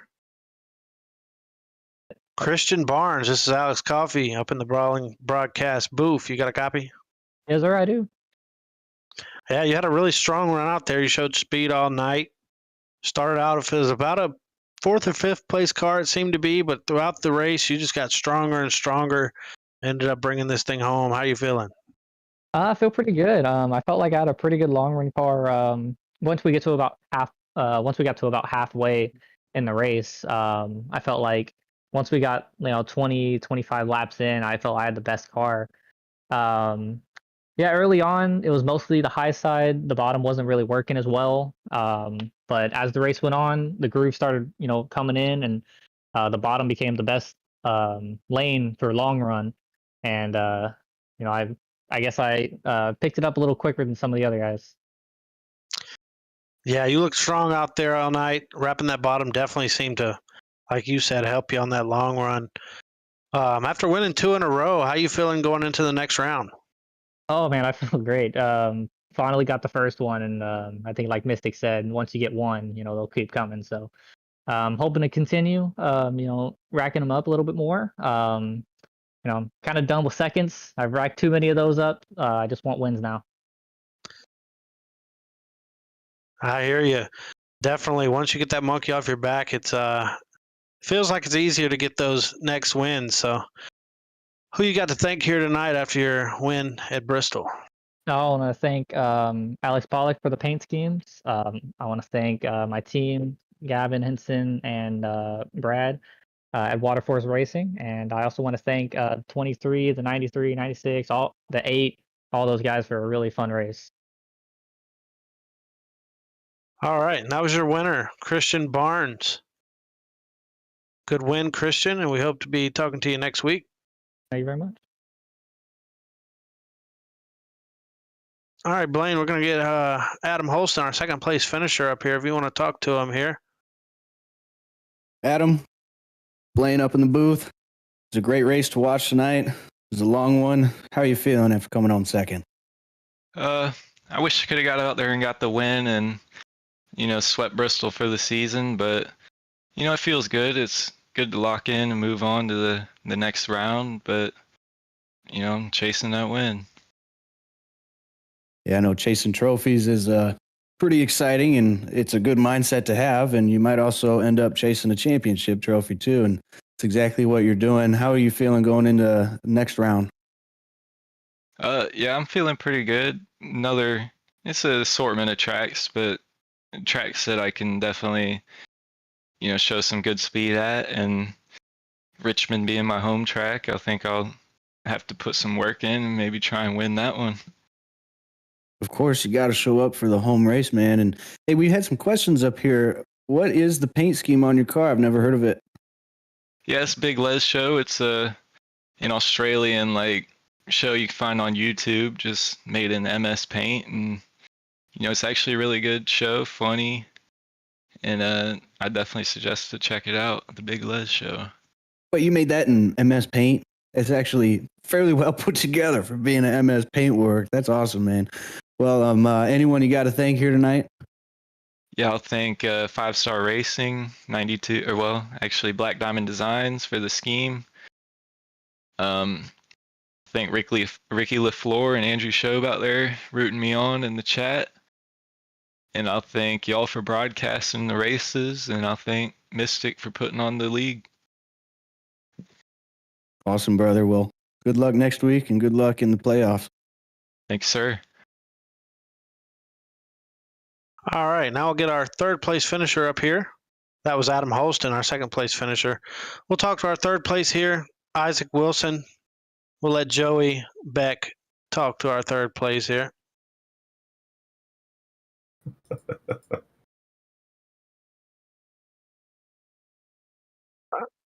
Okay, Isaac, this is Alex up in the booth. We were going to let Joey talk to you, but Joey is not here. So how you feeling about your run tonight? Pretty good. I was legit debating on parking it after stage 2. Knew I couldn't win the race. I was like, I'm already advanced in the playoffs, so I keep racing. But I was like, screw it. I'll sit down some longer and sweat some more because I'm fat as hell. So, but no, it was a fun race. I don't know what's up with everyone losing their heads and intentionally wrecking tonight, but I don't know. I guess it's just Bristol and short track racing. Yeah, tempers were definitely boiling over out there tonight. You look like you had some moments in this race where you look like the strongest car by far. Were you aware of your front end damage there towards the end, or did you feel it, or how did that affect your speed? Yeah, I was aware of it. It was like 20 seconds of damage. I didn't think it was going to affect me that much. And then on that final restart, I could tell it had the straightaway speed. I know I didn't have the long run speed, but all I was doing is that every time we go get back Green Flag Race, I was just testing, how the car is handling going all out, just in case it came down to a shootout like it did. And I think that damage on my front end ultimately kind of cost me some spots. Yeah, still a strong showing though here in third. You definitely had speed all race. So who you got to thank for making that 93 go as fast as it did all race? Definitely got to thank my wife for letting me sit here and race. I know she's been taking care of the dogs. I've been sitting down racing. Got to thank y'all for putting the show on, the admins, for dealing with the shenanigans tonight. There's quite a few. I know we give them a lot of crap and stuff like that, and sometimes we bitch and moan, but Brandon still does a hell of a job keeping the race going, and definitely got to thank AWG and all their sponsors for bringing me on. They're not here no more, but they're the reason I do race in this league, so it's a fun league to race in. Sounds good, man. How you feeling about the next round of playoffs? I don't know. I like short track. Short tracks are definitely my specialty, and it's kicking off at Richmond. Not happy Atlanta's in there because Atlanta could easily turn into a complete you-know-what show. And they usually tend to do very well on road courses. So if I can come out of Atlanta with a decent point gap to the cut line, I think I'll be good to go come the Roval. All right. Well, you heard it here. He's ready to go for Richmond, and good luck to you out there next week. Hopefully you're back up here talking to the broadcasters again. Yeah, hopefully. Richmond's definitely one of my least favorite short track, but we'll see. Yes, sir. Have a good one. All right, now we'll see if we can get a word with our guys that were on the cutoff. We're still getting word on the points here.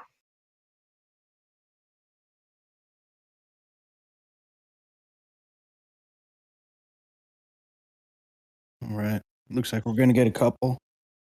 All right, we're gonna go ahead and talk to. Let's see here.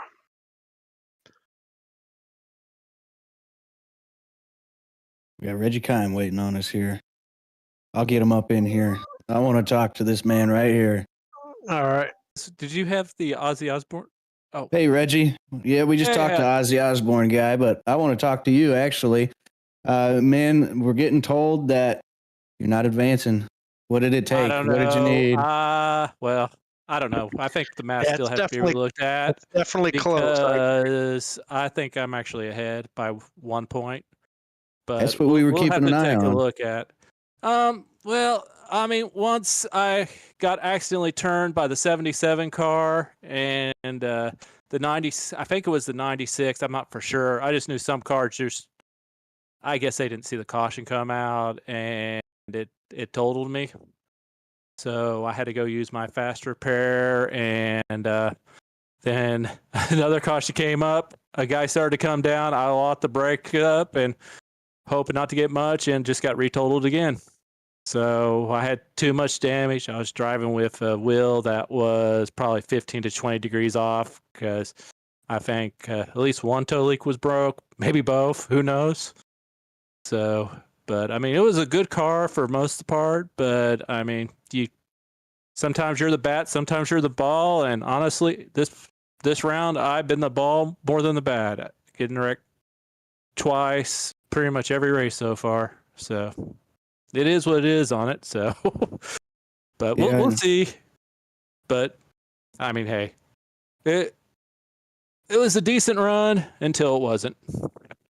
Yeah, a lot of stuff was happening. We were keeping an eye on all the cutoff drivers, and specifically you. You know, you were showing out and having a good performance. We thought maybe you'd be able to just have a good enough finish to get your way in, and then Bristol happened, and it all flipped on its head for you. Yeah, the math is interesting here because we were sure that you were going to make it by 1 point. It looked like literally. So curious to see how it all pans out for you. I think we both led a lap, and with me being 3 spots ahead of him, I think I should move ahead of him. But we'll see. I mean, if I'm back next week, I'm still here. If I'm not, I might be hanging out with the girlfriend. Not a bad idea. Well, anyone you got to thank tonight for the not quitting performance, keeping your head in the game? CHR and just a normal group. I mean, I could be mad at the 77. I know it wasn't on purpose. I mean, he's into the group and everything. So, hey, but I mean, hey, man, it also thanks Mystic. Thanks you guys for actually broadcasting, this boxing match, we'll say. And so, yeah, just thanks Mystic for, putting on the league, and you guys for broadcasting us tonight and us trying to put on a good show. All right, buddy. Well, have fun, and I hope you get it, but we'll see how the math pans out for you. So take care. You guys have a good night.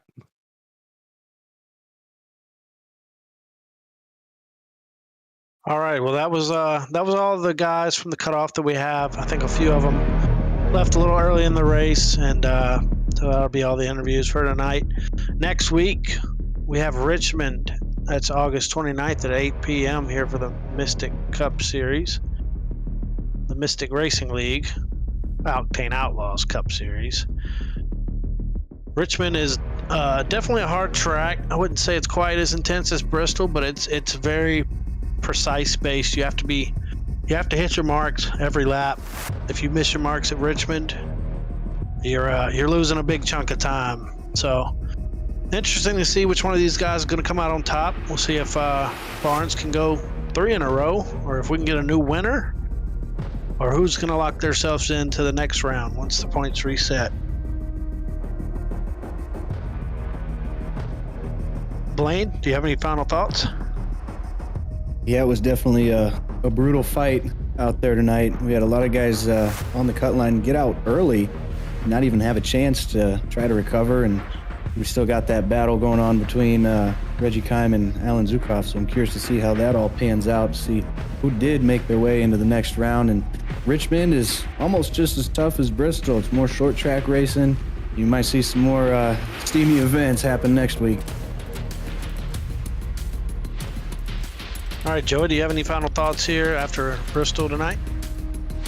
Yeah, I thought we saw a really good race here tonight. I mean, ultimately, the best car in the 27 was able to get it done, so that's nice to see. Also had great fun with the playoff battle, so that was really fun to watch and see it play out.